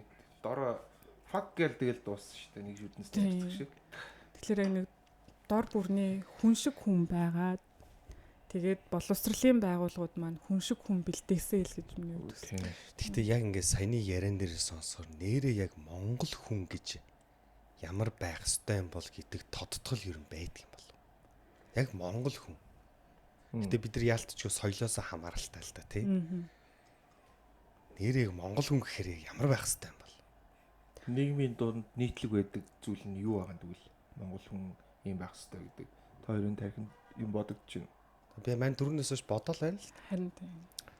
Ингээ заагаад өгчдөг бол нэг юм стандартныг бий болгоод шүү дээ тий. Манай байгууллага ийм стандарттай хоцрол хэдэн өрөөр торгоно гэдэг шиг Монгол хүн яг ийм байх ёстой гэдэг нэг юм стандартыг барыг тогтоод тэрнийхээ дагуу хүүхдүүдэд хүмүүжүүлдэг болж зүгээр ч юм. Үнэт зүйлс аваад байгаа байхгүй тий. Монгол хүний үнэт зүйлс юу юм бэ? Яг гоо ээж аваагаа хайрлах гээл те. Ер нь гэхдээ энэ бол өөр Аз соёл шүү дээ. Ер нь жоох нэг гэр бүлсэг талдаа шүү дээ те. Тэгэхээр нэр одоо монгол хүн гэхээр бодож үзэх хэрэг. Наадах дээр чинь би яг одоо ниасыг хэрэгжүүлж байгаа нэг ажиллахгүй юу? Одоо бүх нөгөө төвд дээр хүүхдийн бие бялдар дээр хийсэн судалгаанууд юу байгаа юм бэ? Бүгдийн дуудаад ямар судалгаанууд байна гэдэг ингээд бүгдийг сонсож үзсэн. Тэнгүүд яг Монгол 6 настай хүүхэд, 7 настай хүүхэд ямар байх ёстой юм бэ гэдэг юм байхгүй. Тэнгүүд зүгээр яг одоо байгаа хүүхдүүдийн дундж байгаа стандарт гэд үзчихсэн. Тэнгүүд одоо нөгөө энийг би юутай олж чинь гэхэлэр ерөнхий боловсролын сургуулийн биеийн тамирын хичээл байхгүй. Биеийн тамирын хичээл маань яг үнэндээ тэр хүүхдийг багаас нь нөгөө биеийн төсвөр хатуужил, уян хатан байдал, булчингийн зөв тэрийг үүсгэх байдал одоо нэг бөмбөг хаяал өгчдөг. Тэгэл нэг юм дүн гаргадаг юм болсон. Яг үнэндээ биеийн тамирын хичээл чинь нийгэм байхгүй юу? Багаар ажиллах, хамтарч ажиллах, ганцаарчилж ажиллах. Ингээ бүх талыг нь сургах байтал ердөөс ингээ хаягдчихсан. Тэнгүүд тэр судалгаануудаас ингээ үзэж яхад дэлхийн жишгтэй харьцуулаад эсвэл өөр орныхтай харьцуулахлаар нөгөө далайн түвшнөөс доовор байдаг, далайн түвшнөөс дээвүр байдаг. Whatever одоо ямар ч байсан тийм улсын хүүхдүүдтэй Монгол хүүхдүүдэд харьцуулахлаар ердөөс биш болоод байгаа байхгүй. Эсвэл бүр Европ хүүхдүүдтэй харьцуулах. Тэнгүүд яг одоо байх ёстой жингээс 16 кг-аар илүү байхад тэр яг дэлхийдээ юу ахлаар нормал гэж харагдаж байгаа. Байх ёстой жингээс 16 кг илүү байхад. Дэлхийдээ харьцуулахад энэ бол нормал. Тэгэхээр яг одоо наа чин надад тулгараад байгаа байхгүй. Яг Монгол 6 настай хүүхэд за магадгүй 12 настай хүүхэд яг ямар байх ёстой юм. Яг булчингийн үйл ажиллагаа нь яг ямар бэжж тэр хүүхэд ирээдүйд одоо нөгөө зөв галбиртай, зөв биетэй болох гээд байгаа. Тэгээд ингээ үзэхлээр өртөөсөө яг тэрлүү чиглэсэн судалгаанууд аягүй хомс. Одоо бид нар тэр судалгаа гаргаж ирж чадах юм бол биеийн тамирын багш нарыг ажилтаа болгох байхгүй.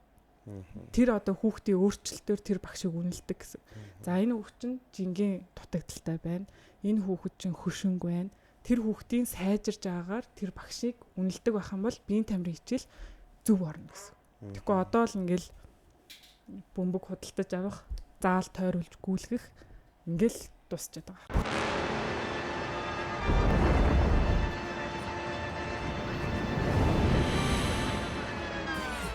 Watch me win, then watch me do it again. Манай үед тэгдэг өстэй дүнг биеийн тамиртай сууг байх нь хамаагүй. Миний үеийн бүгд л тийм байсан. Нэг цоошин бөмбөг сургуульд аваад өгч. Тийм. Саксны бөмбөг, волейболын бөмбөг. Окей, онц. Танхимдаа нэг 2 цэцэг аваад тавьчих.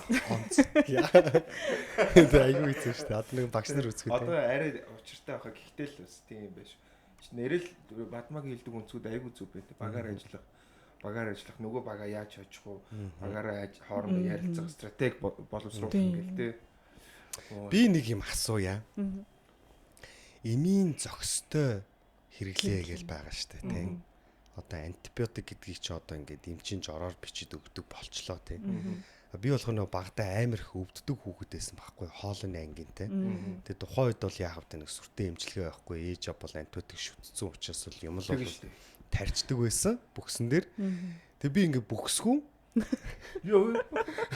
Манд бүкс байхгүй надад заяа.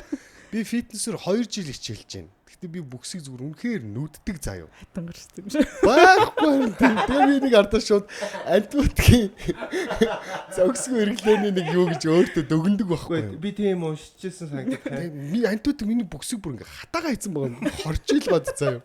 Би нүдэл гарч ирэхгүй байна. Тэгээ би зүгээр ингээд яг эмийн зөкстэй зөв хэрэглээ. Антибиотик одоо ингээд юу гэдэг би бол зөв гэж бодоод байдаг байхгүй. Тийм. Энэ тал дээр одоо нэг эмч тийм. Яг энийг ярихын тулд би нэг юм гурвалжин пирамид ярих гэдэг юм. За энэ гурвалжин пирамидыг ингээ 3 хуваацсан байна. За хамгийн доотлын хэсэгт нь нөгөө эрт илрүүлэг буюу уралсан сэргийлэх.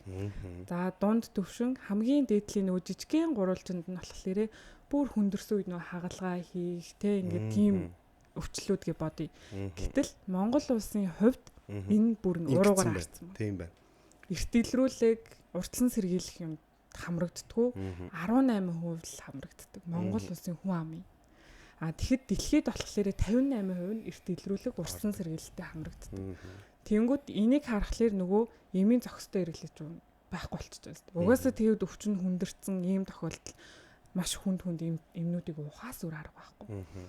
Эмний зохистой хэрэглэн дээр бага наснаас нь антибиотик уулгах нь тэр хүнийг одоо том болтол одоо ямар антибиотикуд байна. Одоо нэг антибиотик уугаад нөгөө өвчин эдэглээ гэж бодоход дараа нь дахиад тэр антибиотикийг уухад нөгөө үйлчлэгээний чанар нь буурчдаг. Тэгээл өөр антибиотик, дахиад өөр антибиотик эцэс сүулдэ тохирох антибиотик байхгүй болчихно. Тэгээ бүр маш хүчтэй антибиотикийг хэрэглэнэ. Бид нар бага бахны пенсилин хэрэглэдэг гэсэн шүү дээ. Би чинь тэгээд 10 наснаас хойш пенсилин хэрэглэв ш. Пенсилин хэрэглэнгүүд хамаг юм хөөгд тавддаг. Нэг мэдрэг болчиход шүү дээ. Нэрэл пенсилин маш их хэрэглэсэн. Яг тийм байлээ. Сая манай 18 онд харвдаг байхгүй. Тэгээ манай эмээ өвөө хоёр ч угаасан эмнэлгийн салбарын хоёр хүн байсан. Хүүхдүүдтэй ерөөсөө антибиотик өгдөггүйсэн байгаа байхгүй. Тэгээ 18 онд харвахад одоо зүгээр ах. Тэгээ эмчнэр нь гэдэг байхгүй. Антибиотик хэрэглээгүй хүн маш хурдан нөхөн сэргэлт авдаг. Тэгвэл багаас нь антибиотик нүдүүлсэн хүн чинь нэг харавчих юм бол тэгээд хичнээн антибиотик янз янзаар нь тариа нэмэргүй байдаг гэдэг байхгүй. Тэгэхээр энэ дээр бас эцэг эхчүүдийн хүүхдтэй хандах зохистой хэрэглээ. Яг үндэ миний хувьд ингэж хараад байдаг байхгүй. Нөх хүүхд нүвтгэлээр хурдан эдгийхийн тулд шууд хүчтэй юм өгөөд байдаг. Ястай. Тэнгүүд нөө яалтгүй. Гэхдээ яг нөгөө талаас харахаар яалтчгүй байхгүй. Ажилтай хүүхдтэй анхаарал тавиад байх цаг байхгүй. Тэгэл за хүүхдээ зовоогоод яах вэ? Би ажиллаа халаад яах вэ гэж эцээцэд хүүхдийнхээ эрүүл мэндийг үл хайхраал амар хүчтэй амтдаг өгч. Тэгээд тэгэхээр ингээд одоо яг энэ буцаал боловсрал байж байгаа. Эмийн хэрэглээг зөв зохистой хэрэглэх боловсрал авах ямар ч юм байхгүй. Дээрээс манайх ч нөгөө хар тамхитай ажлыг хийдэг. Тэнгүүтлээ хар тамхитай дээр ажил хийгээ явж байгаа бол одоо энэ өсвөр насны хүүхдүүд эмийн сангаас им аваад тарьдаг. Тэгээд гараа тайруулдаг. Үгүй нөгөө ханиадны эмнүүдийг чинь нийлүүлж байгаа. Ибүүтэй нийлүүлж байгаа. Харин тэгдэг гинэ. Тэгээ нөгөө хүүхдүүд чинь үзүүрээсээ ихлэ харлаад эхэлт юм. Тэнгүүд л ингээд ээж аавдаа хэлэхээр тарж байгааг ч хэлэхгүй шүү дээ. Ээж аавдаа хэлэхээр ээж аав нь яадаг вэ гэхээр улаан уцаар ороодаг гэж байгаа байхгүй. Тэнгүүд нөө цусны эргэлтийн бүр амир байхгүй болгоод үхчлэлтийг хурдлуулдаг. Тэгээ за наа чин болохоо ажиллаа ли гимтэл рүү явъя гингүүт аль хэдийнэ нэг бол хуруугаа тайруул нэг бол амир байгаа. Тийм. Улаан уцаар ингээд ороочдөг гэсэн анда. Одоо нөгөө одоо шашин шүтлэг гэх үү юу гэх үү те. Тэнгүүд л нөгөө цусны эргэлт нь бүр байхгүй болгоо ич шин. Одоо яг нөгөө архины хэрэглээ гэдэг маань бас нөгөө насжилттай хөгшрөөд нь шүү дээ. Тэгээд одоо яг залуучууд маань бидний дүүнэрийн үе одоо яг юм архинаас өөр төрлийн бүх юмнуудыг хэрэглэж байгаа байхгүй. Одоо нөгөө газ, сорох, тэгээд цавуу, өөр одоо яг энэ эмүүд хэтрүүлэн хэрэглэх, тарих гэл ингээл гимтэл дээр яаралтай төргөн тусламж дээр бол яг энэ асуудлаар бол тэр тоон одоо сүүлийн улам л олшроод байна. Тэгэхээр бол яалтчгүй эмийн зохистой зөв хэрэглээ эмчийн бичгээр авна гэдэг бол хамгийн зөв юм гэж би бодоод байдаг. Яг зүгээр би өнөөдөр өөр дөр ингэж жишээ аваад миний сахарын эмийг аваач заавал эмчийн бичгээр ингээл эмч дээрээ очиод эмийн санаар надад төвөгтэй өн гэдэг байгаа мөртлөө нийгэмд чинь цаана өчнөө юм болоод байгаа байхгүй. Өчнөө хүүхдүүд гэмтэл дээр очиж хуруугаараа тайруулаад байна шүү дээ. Тэгвэл манайхан зөв нь өөрсдийнхөө проблемыг л энэ бол буруу шийдвэр гэдэг болохоос ш маасыг ерөөсөө мэдрэхгүй байна. Одоо үгүйсээ юм болгон ихэлтэй амар хэцүү дээ шүү дээ. Хүлээж авахд хэцүү тассан юмнаас. Тэгээ юм шин юм ороод ирэхлээр ингээд зүгээр хүмүүсийг зовоох гэж юм гаргаад байгаа юм шиг л хүлээж аваад байгаа. Тийм. Тэгэхээр эн чинь цаана өчнөө асуудал байхад л. Яг өнөөдөр надад яаж хандаад байгаа юм бэ? Тийм, яг л өөр төрөл болоод байгаа байхгүй. Энэ ертөнц яагаа вэ? Би нэг ном уншиж байхад яг тэн дээр тэгжсэн байхгүй. Хүн болгонд одоо улс орноо хөгжүүлэх ийм төлөвлөгөө санаа байдаг. Гэхдээ өөрийн одоо ашиг сонирхлыг хурдлаж байгаа. Тэгээ манай таксины жолооч ах нар бас л нэрээ ерөнхийлөгч болгочулаас амар амархан болчих гээд байна шүү дээ. Ингэч гэстэй байхгүй миний түгэл. Гэтэ ахын яг өөрийн ашиг сонирхол байхгүй. Таксин дэрг ингэж явуулах хэрэгтэй байхгүй юу? Гэтэ одоо яг одоогийн нийгэмд амар дутагдаад байгаа юм яг нөгөө хүн шиг хүн байх л Тэгэхгүй миний хувьд бол ингээд амар тэрэн дээр жоохон имзэглэлтэй ханддаг юм хүнд одоо над дээр амар их тулгардаг байхгүй би ингээд хүнийг ингээ аюу хүндэлж ярьдаг за за тгий за ойлголаа та юм хүү би танихгүй хүнийг дүү эсэн ч би та гэдэг байхгүй тэгэнгүүт би тэр хүнийг хүндлээд байхад эргээгээд нөгөө хүн маань дээрлэгчдэг байхгүй энэтэй бол яаж харьцах юм биш тийм эн чи юм биш тийм тэгэнгүүтээ ингээд юм харилцааг амар асуудалтай сонирн болгоод ингээд одоо бүр ингээд амар их тулгарч байгаа байхгүй тэгэнгүүт ингээд хүнийг өөрөөсөө уртаж хүнийг ингээд за танах тэгвэл яах вэ? Та тэгвэл ингүүл яах вэ гэд саналыг асуучихлаа. Энэ мэдлэггүй боловсралгүй ийм би мэддэггүй юм бэ. Гэ хүлээгээд авчтай бүр нийгмээрээ тийм байгаад жоох юм шантрах юм та. Шантарч гин үү? Ер нь шантарч байгаа. Гэтэ надаас өөр хүн бас энэ ажлыг хийж болно. Гэтэ одоо түрүүний хэлсэн би яг ийм хувь тавилан гэдэг зүйлд итгэдэг. Яа тэгэхээр манай сан 21 оны 9 сарын 16-нд байгуулагдчихсэн. Ерөнхийлөгчийн тушаал 24 оны 9 сарын 16-нд гарчсан байхгүй.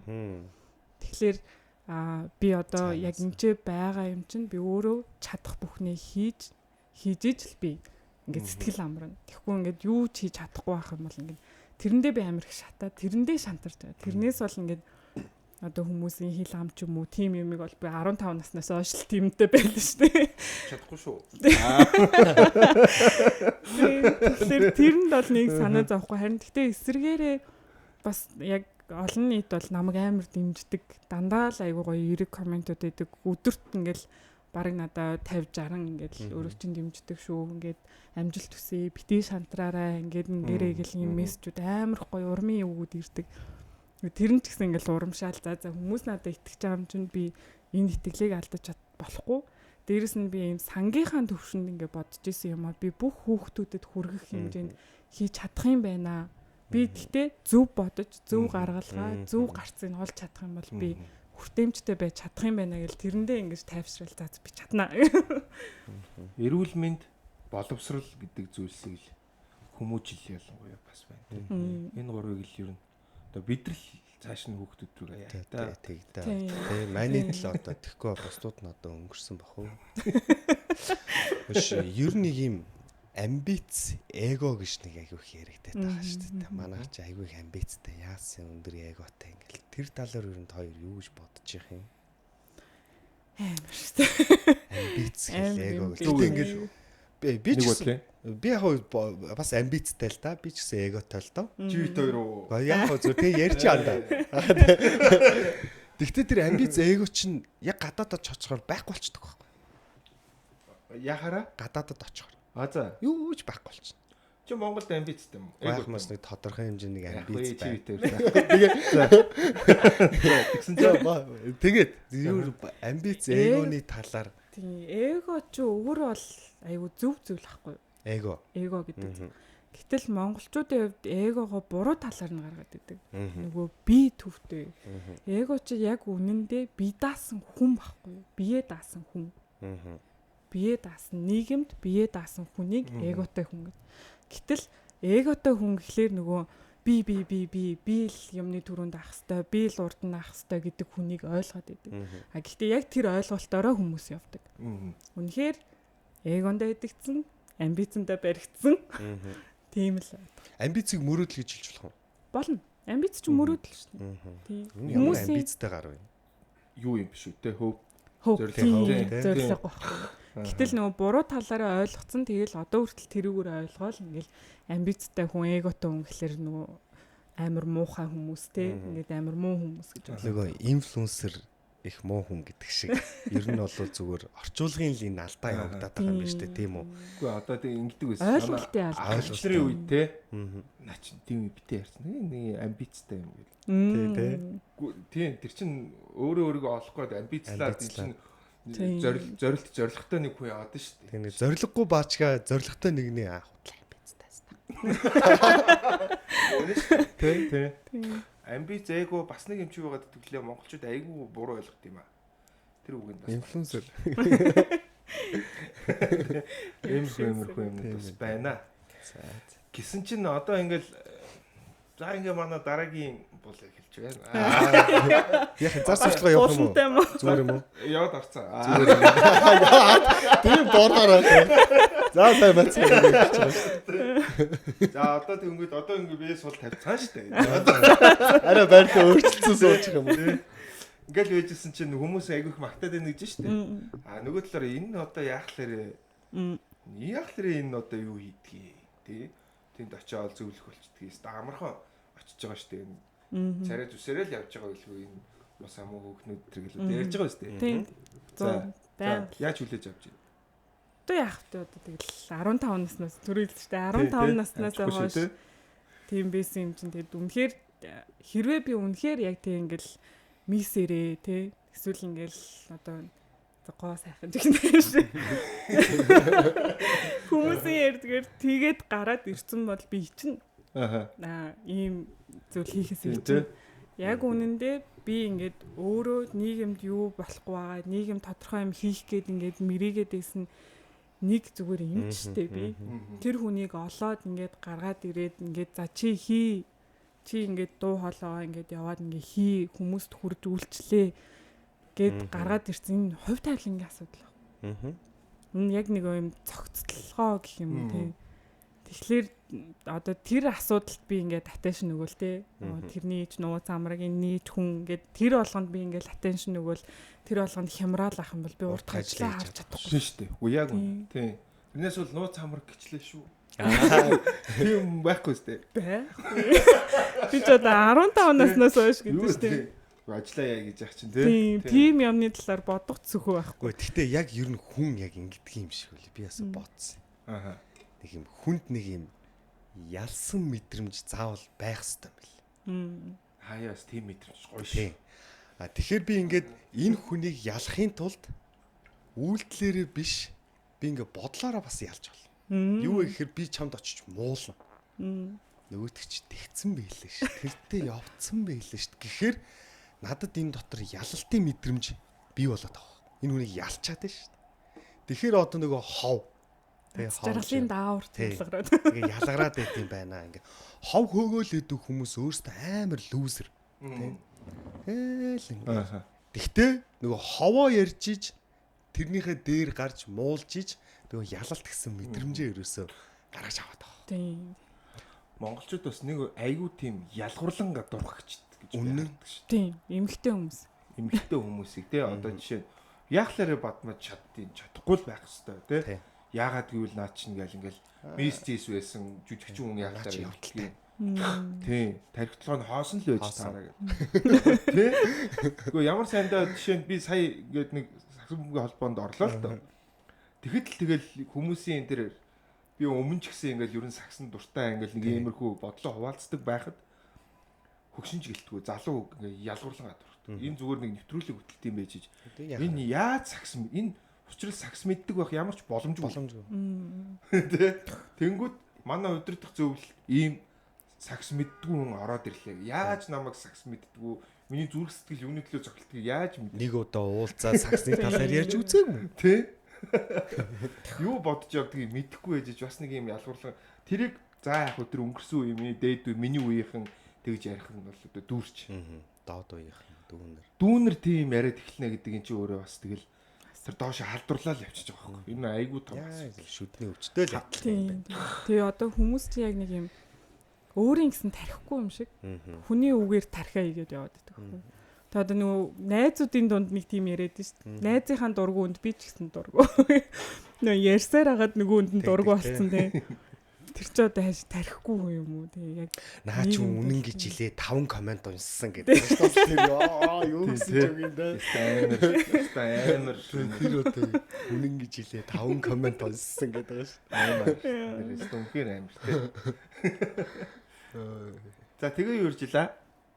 Комент үү? Гэхдээ энэ комент дээр ярихад урд нь би ингээл зөндөл шүдний тухай яриад ингээл янз бүрийн подкаст ороод өөрөө ч юм хийгээл ангууд доотлт ингээл хүмүүсийн бичиж байгаа юмнууд ингээл өөстө зөв өстө яг үнэ өстө энэ хэрэгтэй мэдээлэл инглээ тэглээ гэл ингээл дандаа юм байсан. Тэгсэн чинь сүүл би яг нөгөө Эрүүл Монгол Үндэсний хөтөлбөрийн юу пэйж хаягн дээр нэг юм жижигхэн тийм рил оруулсан чинь хизээ шүднийч бодлоо ингэ юмсэн хизээ тийм худлаа ярьж наа чи юм мэдгүй ингэ бүр ингэ эсрэгээр болсон би бүр вау янз юм. би урд нь яг ярьж исэн юм аа л яг ярьж байгаа шүү. Тэгсэн чинь бүр ингэ шал өөрөлдсөн. Гиснес нэр түрүүн бас нэг юм асуужсэн тэр яриага ургийн эндэгдэл нөгөө аутизмтай хүүхдүүд гэдэг те тэр талаар нөгөө жоо мэдээлэл болцооч те. Одоо яг энэ асуудал бол бас маш аимшигтай байгаа даа. Тэгэхээр энэ юутай холбоотой гэхээр маш олон төрлийн одоо нөгөө орчин байна, идэж ууж байгаа хоол хүнс байна. Дээрээс нь хамгийн гол зүйл нь эхийн эрүүл мэнд байхгүй. Ээжүүд маань жирэмслэхээс өмнө өөрийгөө бэлтгэхгүй ижиж яг юм илүүдэлжинтэй ингэж явж байгаа жирэмслэнгүүтээ улам таргалаад тэгснэ тэрийг жирэмсний тарга марга ингэж яваад таргун яах вэ гэхээр сахар ихсдэг. Сахар ихсгээр чихрийн шижин болно. Тэгээ нөгөө хожуугийн хордлого эдгээр чинь бүгд нэг юм нэгдээд одоо ингэж нэг цаг үе одоо нэг цаг үе нэг юм поинтаа олдог үе гэдэг шүү дээ. Golden time гэдэг шиг. Тэрэн шиг одоо ингэж урагт нөлөөлөх асуудлууд маш өндөр байна. Тэгэхээр энийг яаж одоо яах вэ гэхээр эцэг эхчүүд маань гэр бүлүүд маань жирэмслэхээс өмнө хоёулаа эрүүл мэндэд анхаарах хэрэгтэй. Зөвхөн ээж биш. Нөхөр нь ч гэсэн эрүүл мэндэд анхаарч иж эрүүл эс гарна. Тийм ээ. Тэгэхээр ээж маань өөрөө жирэмслэхээс өмнө бие физиологи бүх юмдаа анхаарна. Сэтгэл зүйн хувьд ч гэсэн хамгийн айхтар зүйл чинь сэтгэл зүй байгаа шүү дээ. Хүн сэтгэл зүйгээрээ өгөх юм бол тэр хүн сэхгүй. Тэгэхээр сэтгэл зүйгээс ахуулаад бүх зүйл дээр анхааралтай авах хэрэгтэй. Тэгжээ жирэмслэхгүй яг одоо ингэ байгаагаараа шууд жирэмслээд ингэ явчихлаэр нөгөө ээжэд ч хортой, урагт ч хортой байгаа байхгүй. Тэгээд хожуугийн хордлогоос олж ураг аягүй их энддэг, амьгүй болдог ингээд ийм асуудлууд амар их байна. Тэгэхээр нөгөө юуны жирэмсний хяналт гэдэг байгаа шүү дээ. Жирэмсний хяналт дээр маш том одоо өндөр ач холбогдол өгөхгүй бол бас л нөгөө аюулгүй байдал занал хийлэхээр Монголын үр удам багасах тийм аюултай л. Тэгэхээр эн чинь зөвхөн их гэлтгүй эрүүл мэндтэй хүүхэд болохоос өмнө эцэг ч гэсэн анхаарах хэрэгтэй. Аль аль нь эн чинь маш хүний амьдралын маш нандин зүйл шүү дээ. Тэгэхээр энэ эрүүл хүүхэд гаргана гэдэг бол тийм тэрийг хүмүүс нийгэмд бол одоо тэгээд бол өөрсдөө маш их өөрсдөө хайрлана гэдэг чинь тэгэл өөрсдөө хайрлана гэдэг чинь дээш харж ивчих байгаа. 2 пив чипс идчихгүй шүү дээ. Хэлэхгүй. Одоо тэгээд Монгол улсын хувьд эрүүл мэндийн салбарын хэрэгжилж байгаа тоног төхөөрөмжүүд бол тэгэл дэлхийн дахинтай адилхан л болчихлоо шүү дээ. Хөрөн дайжгүй. Одоо нейрон скрининг гэдэг дөнгөж төрсөн хүүхдийн өсгийнөөс цус аваад бүх удмын удамшлын өвчин шинжилгээнүүдийг авчиж гин. За гидсэнд нь ураг байхад нь 13-7 хоногтод нь бүх тэр нөгөө аутизм өөр босод нөгөө шинжилгээнүүдийг нь авчиж гин, оншилж гин, чадж гин. Тэгэхээр энэ бол эцэг эхийн боловсрал дахиад эцэг эхийн боловсрал эцэг эхийн хариуцлага. Хариуцлага. Бас дахин хариуцлага шүү. Тэгээ энийг дүүнэр маань найзууд маань бас энийг сайн бодож аваарай гэж. Эрүүл ихэс эрүүл хүүхэд л гарна. Аутизм гэд яалтчгүй их болчлоо л дээ. Тэгээ ингээд айдаг тэгээд магч бас аутизмтай хүүхдүүдийн юмыг хийдэг байхгүй юу? Тэрүүгээр бас их явна штэ. Гэсэн чи гэхдээ би буруу санаж байгаа. Одоо тогтоогдсон хамгийн хөгшин аутизмтай хүүхд гэсэн чи сая оюутнаад төгсөж гин гэж байгаа байхгүй. Сүүл тогтоогдсон гэж юу? Тэгэхээр одоо 20 хэдэн жилийн өмнө тогтоогдсон юм шиг байгаа. Одоо 22-тай хүүхд. Тэрнээс өмнө бол тогтоогдоогүй. Угаасаа байсан өвчин. Тэгээ тэр хүмүүсээс асуухаар дэлхий ч энийг мэдэхгүй байна. Яагаад ингэж орчууд ингэ аутизмтай хүүхдүүд ганцхан Монголд биш ерөөсө дэлхий тэр аяараа ерөөсөө аутизмтай хүүхдүүд төрөөд байгаа. Гэхдээ наадах юм бас нөгөө талаас нь харах юм бол яг одоо дээр үед гэх юм бол одоо дээр үед юм уу одоо бидний одоо анги манг ч юм уу нөгөө ангид нэг амар сахилгагүй хүүхдүүдтэй тэгэл ингээл хил амаа олцдгүй тийм нэг хүүхдүүд байдаг штеп. Тэр чин аутизмын бас нэг юм магадгүй те аутизмын хам шинжтэй л хүүхд байсан байгаа хгүй. Гэхдээ бид нар тэр үед аутизм гэдэг өвчнийг мэддэггүй байсан. Одоо мэддэг болсон болохоор энэ аутизм гингүүд эргэн тойронд гарч ирээд байгаа хгүй. Тэрнээс мэдэхгүй үед бол бид нар тэгэл тэр хүүхд аутизмтай байна уу, үгүй байна уу? Тэр чинь нөгөө гадаад дүр төрхөнд ямар ч өөрчлөлт авахгүй зөвхөн зан үйлийн юу байгаа болохоор мэдэхгүй байсан. Одоо л мэддэг болсон учраас ингээд ингээ ойлгоод. Үгүй харин манай ангид бол байсан байгаа гэдгийг бид нар бүр төгсөөд сая ангийн хүүхд уулзаад юу мэдчихэж байгаа. Нэг тийм хүүхд байсныг бид нар мэдэхгүй. Тэр хүүхд бидэртэй байж байгаад 9 дугаар ангид тэгээд алгуулсан байхгүй. Тэгэл ер нь нэгдүгээр ангиас эхлээл хамт байсан. Тэгээд айгуу тийм нөгөө нүгдөө зөөтэй тэгээд бид ч мэдэхгүй шүү дээ. Хүүхдүүд хаа явуудна. Дэвтэр ингэн тэгэл тэгэнгүүт нөгөө нэг ингээл хөргий чанга дуулж муулаад нөгөө нэг ганцаараа орчинд байх гал ингэдэг. Тэнгүүд нөхөө чи яага ингэдэг тэр айгуу одоо тэрэндээ бид нэр харамсдаг байхгүй. Тийм шүү. Гэхдээ мэдгүй ч одоо хүүхдүүд тийм. Гэхдээ тэр залуус яг тэгж ярьж ирсэн байхгүй. Дэлхийн гоц ухаантнууд те авьяастай хүмүүс моцорч ч биш магадгүй бетонч биш магадгүй бүгдээрээ аутизмтай байх магадaltaй гэж байгаа. Яхаар маш удаан цаг зөвхөн нэг юмдаа төвлөрч чаддаг. Гэтэ энэ аутизм бол ерөөсөө л нэг юм нийгэмшгүй л өвчин бол биш. Өвчин биш тийм. Нийгэмшгүй юм байл нь шүү дээ. Айгу удаан. Тийм. Дээрэс нь аутизмыг удирдах боломжтой байхгүй. Боломжтой. Зөв тал руу, буруу тал руу. Тэгэхээр нөгөө зөв тал руу байх юм бол одоо яг нөгөө хөгжим рүү ч юм уу, математик руу ч юм уу ингээд яг юм нэг фокус юм руу чиглүүлж чадах юм бол тэр гоц ухаантай хүн болох боломжтой. Тэгээл нөгөө арчилгаа муу тэр хүн хүүхдэд анхаарал тавихгүй ингээл орхичих юм бол тэр хүүхдэд нийгэмшиж чадахгүй би хүн болол өсөж байгаа. Ёстой сони юм л. Яг тэр тийм хүүхдүүдийн цэцэрлэг рүү ингээл яваад оронгууд л гэт айгүй сонио. Тэнд нэг хүүхд ташгараал байна. Гэтэ хин ч тэрийг бойлгож хэлэхгүй. Нэг хүүхд зураг бүр хитэн цаг зураг суугаад байгаа юм байна. Амар сан. Төрөл бүрийн хам шинж байд юм биш үү одоо энэ чинь анхаарал сэтгэл зүгээр илэрхийлэгддэг байна. Анхаарал тогтдгоо дараал дистараалын алдаатай тэргээл тэ сонь юм байдаг юм билээ. Чи баг эрүүл мэндийн подкаст болчихж байгаа юм шиг байна. Энэ хоёул эрүүл мэндээр дагнах уу? Би дандаа зочин нээж болгоо. За 2 дугаар дугаарт гэлээ. Тэгээ нөгөө мэд ах ярьдаг уруулаад тэрүүгээр хаастлаа гэдэг. Энэ ажил хиний ажид нэг хөө оруулж ирсэн суулгаад. Энд монс тэнд нь юу тавина гэдэг байлаа мэд ах. Энд нь монс тавиад тэнд нь юу тавина. Мөнгө хийгээд байдаг шүү дээ. Тэр шиг оо. Баах ийм урдаа тавьчихсан. Бадмаа ер нь бол нэг ярилцлаганд ордгоо. Гэхдээ өнөөдөр бас ер нь төгсөж байгаа. Гэхдээ арай дуусах болоогүй. Урилга хүлээж авснаас маш их баярлалаа гэдэг бас хэлье. Хүний нөгөө нэг юм туйлын дургуй зүйл гэдэг нэг юм байна л да. Тэгэхээр нөгөө нэг сүүлийн үед зарим хүмүүс болохоор наа тийм байхгүй гэж бас ярьдаг болчих тийм. Тэгээ бодохоос туйлын дургуй зүйл бас надад ч юм уу бас байгаад байгаа байхгүй тийм. Тэгэхээр энэ талаар ярилцъя гэж бодлоо. Туйлын дургуй зүйл, туйлын дургуй хүнч гэдэг. Автоматар дургуй тийм зүйл байдгүй. Туйлын дургуй зүйл гэх юм бол одоо юу л юм? Үл тоомсралдаг байдал. Ийм үл тоомсралсан байдлыг мэдрэх амар дургуй. Одоо би одоо миний амьдралын философи би нэг Японы профессортай ярилцж байгаад тэгэд би өөрөө надаас тэгж асуусан байхгүй чи амьдралтаа одоо юу баримталдаг вэ гэж асуусан байхгүй. Тэгэхээр би яг өнөөдрөөрөө нэг л удаа амьдрна. Нэг энэ цаг нэг л цаг байна. Тэгэхээр би одоо магадгүй надтай гудамжинд зөрж байгаа хүнийг би харц тулгархад тэр миний амьдрал нэг л тохиолдно. Тэгж яхад чинь би яагаад тэр тулгарч байгаа хүн рүү муухай хараал те. Эсвэл ингээл хялам зэхэм хийгээд явах хэвээр юм.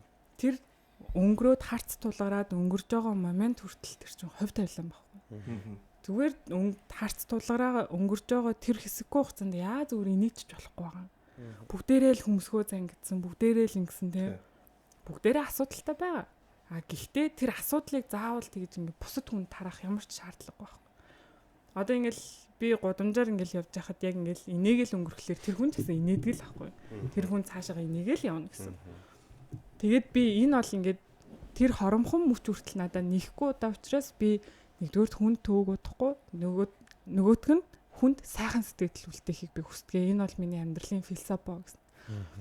Тэгсэн чинь тэр хүн надад юу гэж хэлсэн бэ гэхээр чиний амьдрал чинь яг хизээ юм бэ гэдэг таахгүй. Тэгсэн чинь одоо би ингээд 70 ч юм уу 80 ч юм уу наслнаа тэгэл тэр үедээ би ойлгох баха гэсэн чинь тэр хүн үгүй.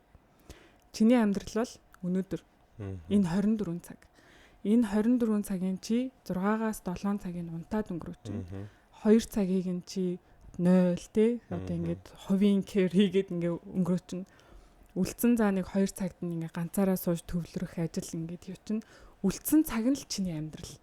Тэрнээс чиний өнгөрсөн чинь чиний амьдрал биш, ирээдүйн амьдрал биш. Тэр цагтаа чи юу хийж ин тэр чин чиний амьдрал болохоос хүмүүс ирээдүйдээ санаа зовдөг. Би ирээдүйд ямар амьдралтай байх уу гэдэгтээ фокуслаад байдаг. Тэнгүүт яг одоо байгаа энэ аз жаргалаа ч юм уу одоо байгаа энэ гоё юм мэдэрдэггүй. Тэгэл юм тэрүүгээрээ ингээл хажууд байгаа хамгийн хайртай хүмүүсээ гомдочтой шүү дээ. За энэ угсаал байх юм чинь. Зас гэл ээж аав руугаа хүртэл те. Анзаардаг шүү дээ. Тийм анзаарахгүй. Гэтэл яг одоо энэ цаг мөчтөө л бид нэр амьдраад байгаа байхгүй. Тэгэл би тэр Япон профессорыг тэгэл хэлэхэд бүр яг юм одоо нөгөө ханнаас юм гарч ирээ зохино гэдэг нэг тийм яваадсэн шүү дээ. Дагцтай тоо. Нэг тэр шиг л бүр ингэ нэрээ молт. Яа тий. Нэрэл бүр нэрээ би яагаад энэ өнцгөөс нь бодоогүй юм бэ гэл. Тэр бүр амар. Тэнгүүд сая нэг Netflix дээр вайрал болоод байгаа кино шүү дээ. Амьдрал чамд жүрж өгөх үе тэгээд нөө сэлдэг үү? Сэлдэг. Тэрний нэг үг бүр амар гоёсэн. Тэр юу гэхлээр нэг 70 80 настай эмээгээс 40 орчим настай одоо хүн эмэгтэй би хизээ том болох юм бэ гэж асууж байгаа байхгүй. Тэгсэн чинь нөгөө 70 80 настай эмээ би том болохлээрээ мэдээд хэлье гэж байгаа байхгүй. Тэгэхээр хүн бол амьдралынхаа туршид өнөөдрөөрөө л байдаг. Өөрийгөө хүн хизээж том болсон гэж мэдэрдэггүй. Яг үүндээ бид нар ингээл ажил хийгээл ингээл амар их юм ингээл хийгээ явж байгаа ч гэсэн бидний тархин дотор тэр нэг жижигхэн сахилгагүй бадам цэцэг жижигхэн сахилгагүй уучрал ингээл очроо байгаа шүү дээ. Тэрийгээ бид нэр ил гаргахгүй дарж чаддаг л болцсон байгаа байхгүй. Гэтэ яг энэ цаг хорон мөч бүхэн амар үнэтэй. Үнэ. Өнгөрүүлж байгаа мөч бүхэн үнэтэй гэдэг өмнө насны нэвтрүүлгээр ярьжсэн шүү дээ. Минут ч ухрахгүй шүү дээ. Тийм. Хамт цаг зарцуулж байгаа бүх хүн тэгэл миний амьдралын цагаас тэгэл авч байгаа учраас тийш чухал зүйл. Тэр тэл яг ийм мөчтөө хин нэгэнд уурлал тийм загнаал муухай хандаал ингээл байх ямар ч тийм юугүй хүн гэдэг ухамсартай амьтан ч ойлголцоо гэд тарихтай ойлголцоо гэд амтай хэл яриатай байгаад байгаа шүү. Тэгэхэд чинь ингээл нэгнийгээ муудлал нэгнийхээ мууг үзгээл энэ хоромхоо мөчөө ингээд өөрийнхөө эсийг өхүүлэхэд ашиглаад байгаа амар харамсалтай. Ай Сая Бадмагийн яран дээрс нэг шторкны санаа гараад ирж байна. Тийм. Гонголцсон явж байгаа хүн нэг инээж байгаа хүнтэй хараад инээгээл зөрөөл тийм. Гээл инээд хүртэл халдварладаг гэдэг тийм. Зүгээр нэрээ зөрж байгаа хүнтэйг нэрээ нэг инээмсэглэл тавьчихж үзээрэй. Одоо толгойд огохын чаашаа тийм. Зүгээр инээгээл явхад нэрээ тэр хүн зөрөөд өнгөрөхтэй бас нэг өөр нэг хүнд бас инээгээл өнгөрч байгаа. Тэгээ инээд хүртэл халдварладаг. Mosel Mongolia. тийм өө Сток ороод ирж байгаа стандаа. тийм. Тэгсэн чинь нэг юм байд. Би тэгэхээр яг хөө тэрэн дээр нэг амар эргэлзэж бодоод жоохон ингээд санал зөрсөн. Ингээл подкаст зөндөөлээд өгчлээ шүү дээ. Би нэг өөр хүний подкастны хэсгийг гүйлгээд өглөө харлаа. Тэгсэн чинь тэр хүн ингэж ярьж байгаа юм л да. Яг хөө би санааг нь ойлгож байгаа. Би их муухай хүн л дээ. Тэгээ би бол ингээд өөрийн хайртай хүмүүсээ ер нь зовоосаа гэж боддог. За би бас сонссон. Тийм. Ер нь зовсон хүн те чи бас үтсэн юм байна л да. Зовсон хүн ингээд ерөнхийдөө яадаг. Яг зовцсон байхад бол ингээд хинч тусалдгүй шүү дээ. Хоолн дээр ирэхэд өдрөл ярьж байгаа. Тэгэхээр өөрийнхөө тий сайн хүмүүсийг зовоосаа гэж би их боддог гэж байгаа. Тэгэхээр би бодсон чинь зүгээр яг тэр би ойлгож байна. Тэгжээч нөө хүн челленжилжээж илүү амар мундаг болдог гэдгийг би ойлгож байгаа ч гэсэн яг сүүлийн үед надад тохиолж байгаа зүйлсийг харахаар зүгээр гинт би тэрэн дээр амар ингэ зөрмөр санагцсан. Зүгээр миний хайртай хүмүүс зүгээр жаргалтай байх хэрэгтэй гэж би зүгээр бодсон байхгүй. Жаргалтай байх нь арахгүй байдаг. Одоо жишээ нь миний хамгийн хайртай өвөө маань өвдсөн байна. Дээрэс нь миний хамгийн сайн найз бас ингэ өвдсөн байгаа байхгүй тий. Тэгээ ингээл харахаар ер нь ингээл хажууд байгаа хүмүүс жаргалтай байгааг харахлахгүй байдаг шүү дээ. Тэнгүүд нэг өдөр ч гэсэн энэ хүмүүс эрүүл байгаасаа гэж зүгээр би бодсон байхгүй зүгээр. Тэгэхээр зүгээр би тэрэн дээр ундууцсан байхгүй. Яагаад заавал тэгж бодох ёстой гэж тэрийг амар хүн шеэрлсэн байл л те. Тийм зөв. Гэтэ ойлгож байгаа цаа. Тийм ойлгож байгаа ч гэсэн тэр чинь бас нэг талаараа буруу гэж би зүгээр бодод байгаа. Хүн өөрийн хайртай хүмүүсээ үргэж жаргалтай байгаасаа л гэж би бодоосоо гэж зүгээр бодож байгаа байхгүй. Амар зүгээр юм хүн тусцсан байхгүй. Тийм тэгэхээр хүмүүсээс би нэг хайрлаж байгаарай л гэж би бас бодод байгаа. Тэгэхээр тэр хүний ярьж байгаа бас буруу биш л те. Тэгэхээр даа бүхний бас хайртай хүмүүс бүгдээрээ жаргалтай байхсаа л гэж би бодож байгаа. Тийм байна. Йоо. Юу болчих та өнөөдөр хандаа. За. Йоо. Чөөрт нулимс гараагүй баг 7-8 жил гэсэн юм. Тийм шүү дээ. 7-8 жил биш юм байна. Коронавигоор би корона туссан. Би яг тэгэхэд ганцаараа амьдэрдэг гэсэн юм байна. Тэгэхэд өстэй соёл. Тэгэхээр корона хүн эсвэл тэр юм нөлөөлөд байдаг нүг би гайхсан. 10 хоног би өөрийгөө төвчж байгаа шүү дээ. Тэгснэ өрхийн эмч хаалга тогсноо баг ийм шидэж байгаа. Нүг энэ тараадаг байсан шүү дээ. За гэж аваад би айгууд ийм амар хөлрөө нэг сонд туссан юм аа. Тэгээ тэр үед би гэртээ 3-4 удаа байсан шүү дээ. Ингээл шалтгаангүй байж байгаа л уйлаа. Дуу сонсноо уйлаа. Ингээл нэрээ тийм коронавигийн үеэр бас нэг тэгж нэг эффект. Та корона туссан уу? Туссан. Үгүй тусаагүй. Би тэгтээ өөр яг нөгөө юу гал дээр нь ажиллаж байсан. Дайчлагаанд тэгэхэд корона өрдөөсөө тусаагүй. Тэгээд нөгөө хүмүүсийн хэлдгээр хатан заяатай. Тэгээ яг коронавигийн үеэр чинь бас амар эс хангамж амар муудаа сүултээ нөгөө маск олтгой ойлол тэгэл манай сувлагч ихч нар өөрсдөө даавуугаар оёол маск зүүгээл тэгэл нөгөө бүр аслагдсан дүүргүүдийн гэр хороол руу яваал ингээл тэнцээ бас амар хэм сурсан. Хэцүүс шүү дээ. Гэхдээ тэр ч нэг юм тархсан толгойд нөлөөлөд байгаа нүг зүгээр харахаар сүүлийн үед бас нэг юм дэлхийд дахин ч гэсэн янз бүрийн мэдээлэл яваад шүү дээ. Коронавигийн вакцин гэдэг зүйл маань өөрөө асуудалтай байсан юм уу? Үгүй юм уу гэж адны мэдээлэлч их явжлаа. Монголд ч гэсэн тийм зүйлийг их хүмүүс хөндөж ярьж гин ингэж тэгж гин. Иймэрхүү зүйлсээс их гарч ирсэн. Тэгээд хараад хад сүүлийн үед бас үеийн залуучууд амар их тэгж байна. Ийм эндж байгаа харамсалтай тохиолдлуудаас их гарч байна тий. 30-аад насны. Тэгэхээр эн чинь тохиолдол юм уугүй юм уу гэж судлаад очихоор гэсэн гинтийн унтаас ирэхгүй асуудлууд амар их гарч хамгийн харамсалтай нь сакс тоглож байгаа хүн унаад үеийн залуу унаад үүд болчих саяхан. Тэгэхээр энэ маань их харамсалтай. Чи энэ талаар ямар нэг тийм зүйл сонсноо? Энэ талаар яг хоёр талтай л да. Яг бол би баримттай нотлохоотойгоор бол яг тэр тимээ гэж бол хэлж чадахгүй. Гэхдээ яг залуучуудын одоогийн байдал ямар байгаа вэ? Идэж ууж байгаа хэрэглээ юу байгаа вэ? Эрүүл мэндэд анхаарч гин үү? Жин ямар байгаа вэ? Ачаалал авахгүй байжгаад гинт ачаалал авахлаар угаасаа зүрхтэй авахгүй. Яг тэр талаас нь хараад үзэх юм бол урд нь бид нар нөгөө корона гараагүйсэн учраас вакцин хийлгээгүйсэн. Гэтэ хажууд магадгүй ингээл хүмүүс насурч л байсан. Тэрийг бид нар нэг тоодгүйсэн. Гэтэ одоо яг бид нар нэг юм буруутгах нэг юм шалтгаантай болцсон. Харин тэгж тийм юм бас байна. Тэгэнгүүт одоо ингээд бүх л нас оролт бүх өвчлөлийг зөвхөн коронатой ингээл холбоол тэр вакцинаас л болчлоо. Яг үнэндээ та өдөр болгон за 7 хоногт ядаж 2 удаа 3 удаа спортоор хичээлж гин үү? Идж байгаа хоол унданд анхаарч гин үү? Сахарын хэрэглээ чинь хэр байна? Таны жин ямар байна? Өөрийгөө нэг толинд хараад та үнэхээр эрүүл хүн мөн байна уу? Гүй байна уу? Шалтан зогсоод харч л да тийм. Би хаана өөхлөлттэй байна? Би хэр өөхлөлттэй байна?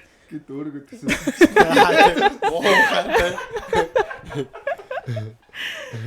Тийм байна батмаа. Батмаа нэг гэдэг байгаа шүү дээ. Ойлгож байна гэж. Ойлголоо.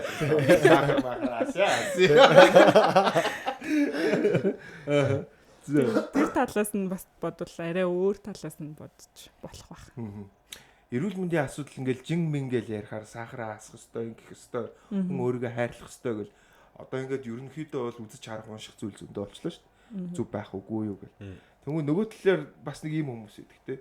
Би энэ хорвоод төрчөөд би жарах гэж төрсөн шүү дээ гэдэг чинь. Би стрессгүй байх гэж төрсөн.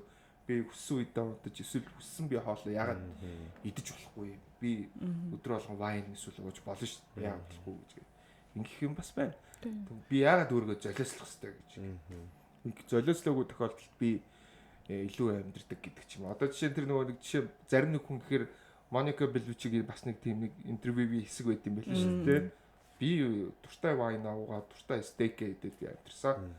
Тэгэл би жамаараа л хөксөрч ийн гэдэг ч юм уу. Яг наадах чи манд бас яг тулгарч исэн байна. Би ээжтэйг наадах чи болж хэрүүл хийж исэн. Нэг л амьдрын штэ ээж. Би зүгээр давсаа идэж байгаа л үхий л та. За халуунаагаа идэж байгаа л үхий л та гэдэг. болно. Гэхдээ хин нэг нь чамаас олж хохирч болохгүй байхгүй.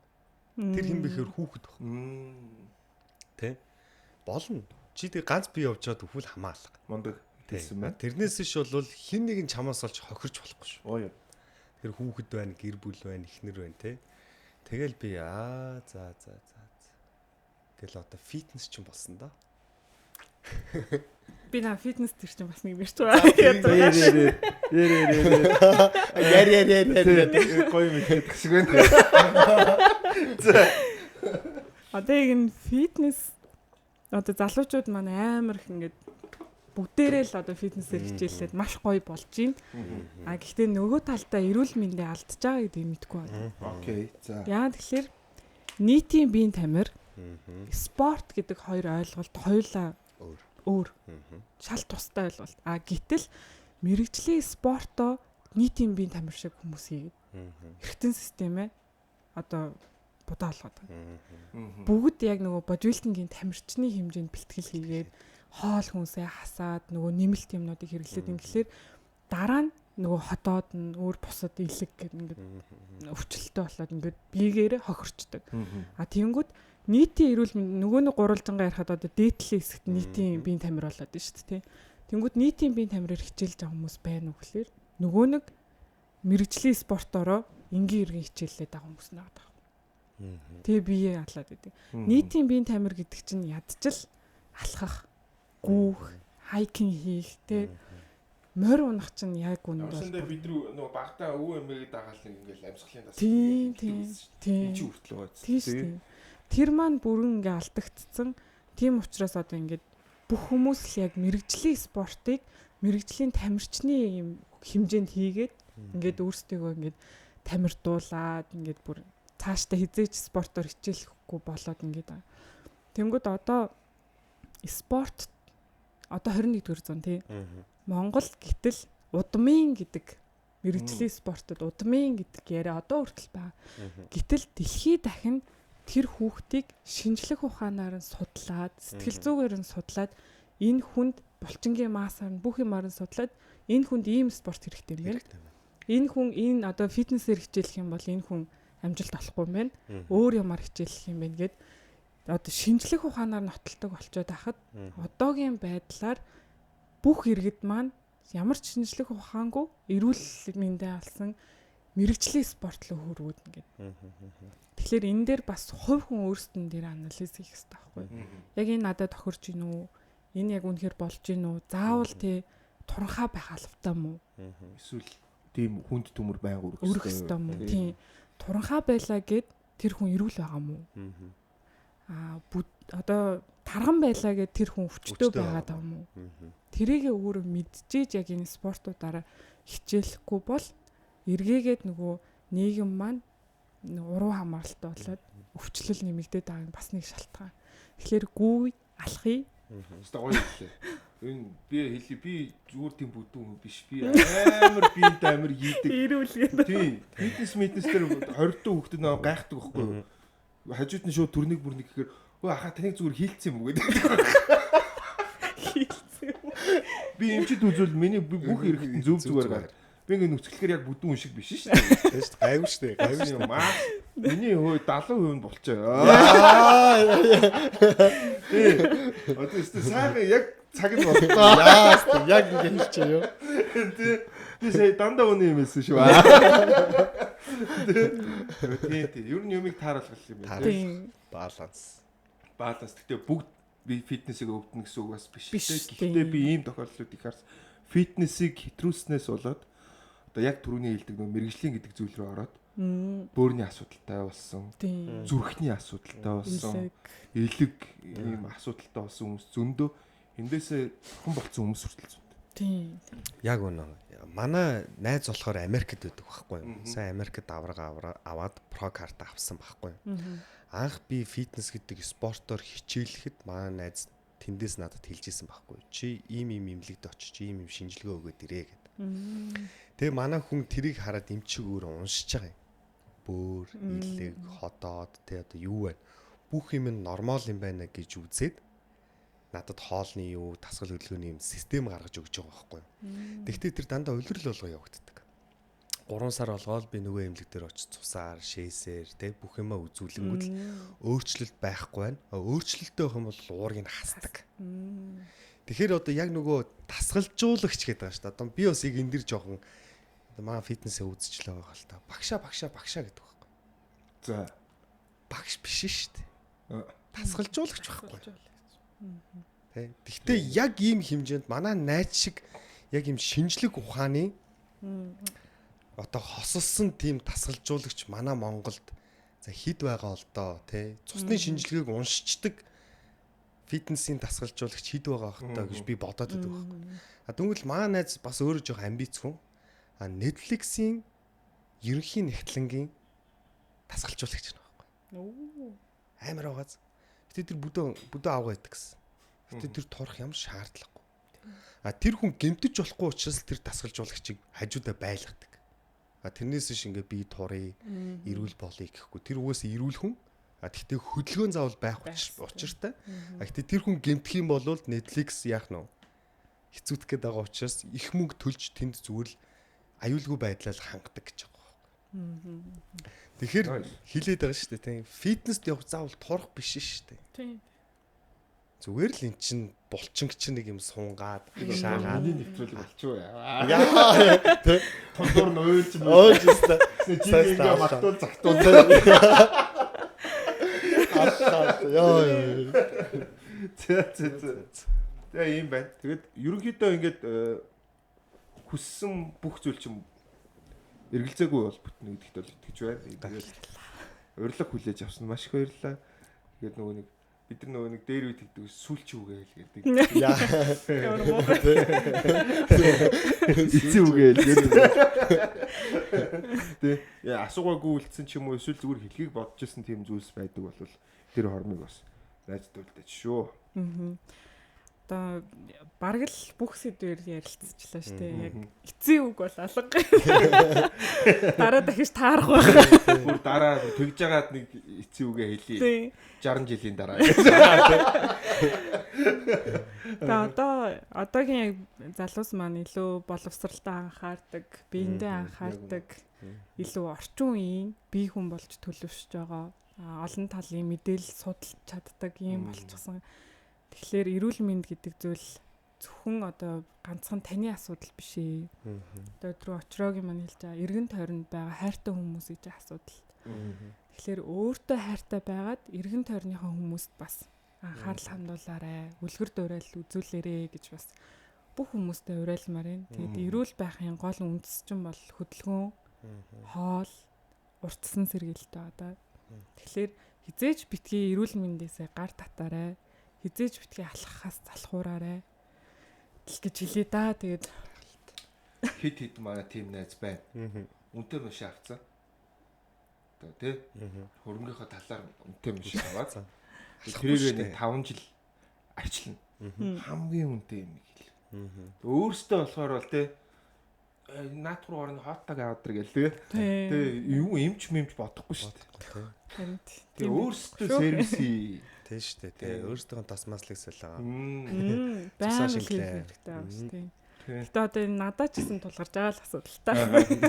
Загс нэмэр усгүй гэдэг. Тийм, усгүй гэдэг чинь тэгэл амар их ажилтаа байгаа учраас өртөөсөө бүр ингээд өөртөө санаа тавьж чадахгүй яг нэг юм хэсэг үед. Гэтэ одоо яг нэг утахгүй бах. Манай найзлууч нь бас яг мэрэгжлийн тасгалжуулагч байдаг байхгүй юу? Бас уу? Тийм. Тренер юм уу? Юу, бодибилдинг явах биш. Юу? Кроссфитинг. За. Тэгээ олон улсын юм тамирчин залуу байдаг. Тэгээд яг тийм хүний хажууд байгаа хэрнээл тэгэл өглөөлээл юу ч хийхгүй тэгэл жинхнээсээ өглөө босч ажилдаа явал орой ирчүүд унтаал нэг тийм байдал. Жоохон удаан уу юу? Би юу? Үгүй шүү дээ. За яах вэ гэдэг тийм хүн биш үү? Тийм бол биш. Одоо энэ ажлынхаа учрыг олох гээд ажилдаа ингээд бүх анхаарал тавьсан байгаа болохоор яг бусад юмд анхаарал хандуулж чадахгүй байгаа даа болохоор тийм. Би ч гэсэн хичээ, та хоёр ч гэсэн хичээ, та нар маань ч гэсэн хичээ. Юунд хичээх гэж байна? Одоо шүү гараа гүгэж шивчихгүй байна. Яг ч хичээж байна гэж гэрлэг байсан. Яар мөр байсан. Бодлоо болсон. Гэтэ би турнаа тур. Би ч гэсэн гэдэг шүү дээ. Тоглосон шүү. Турн тий. 100 гэхэд турчнаа. Турчаа битэр нэг подкаст дахиад. Яа. Бидний найз залуу тэр шаваа.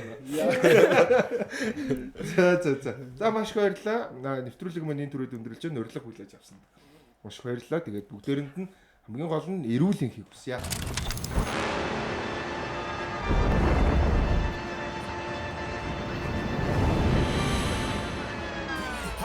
Watch me win, then watch me do it again.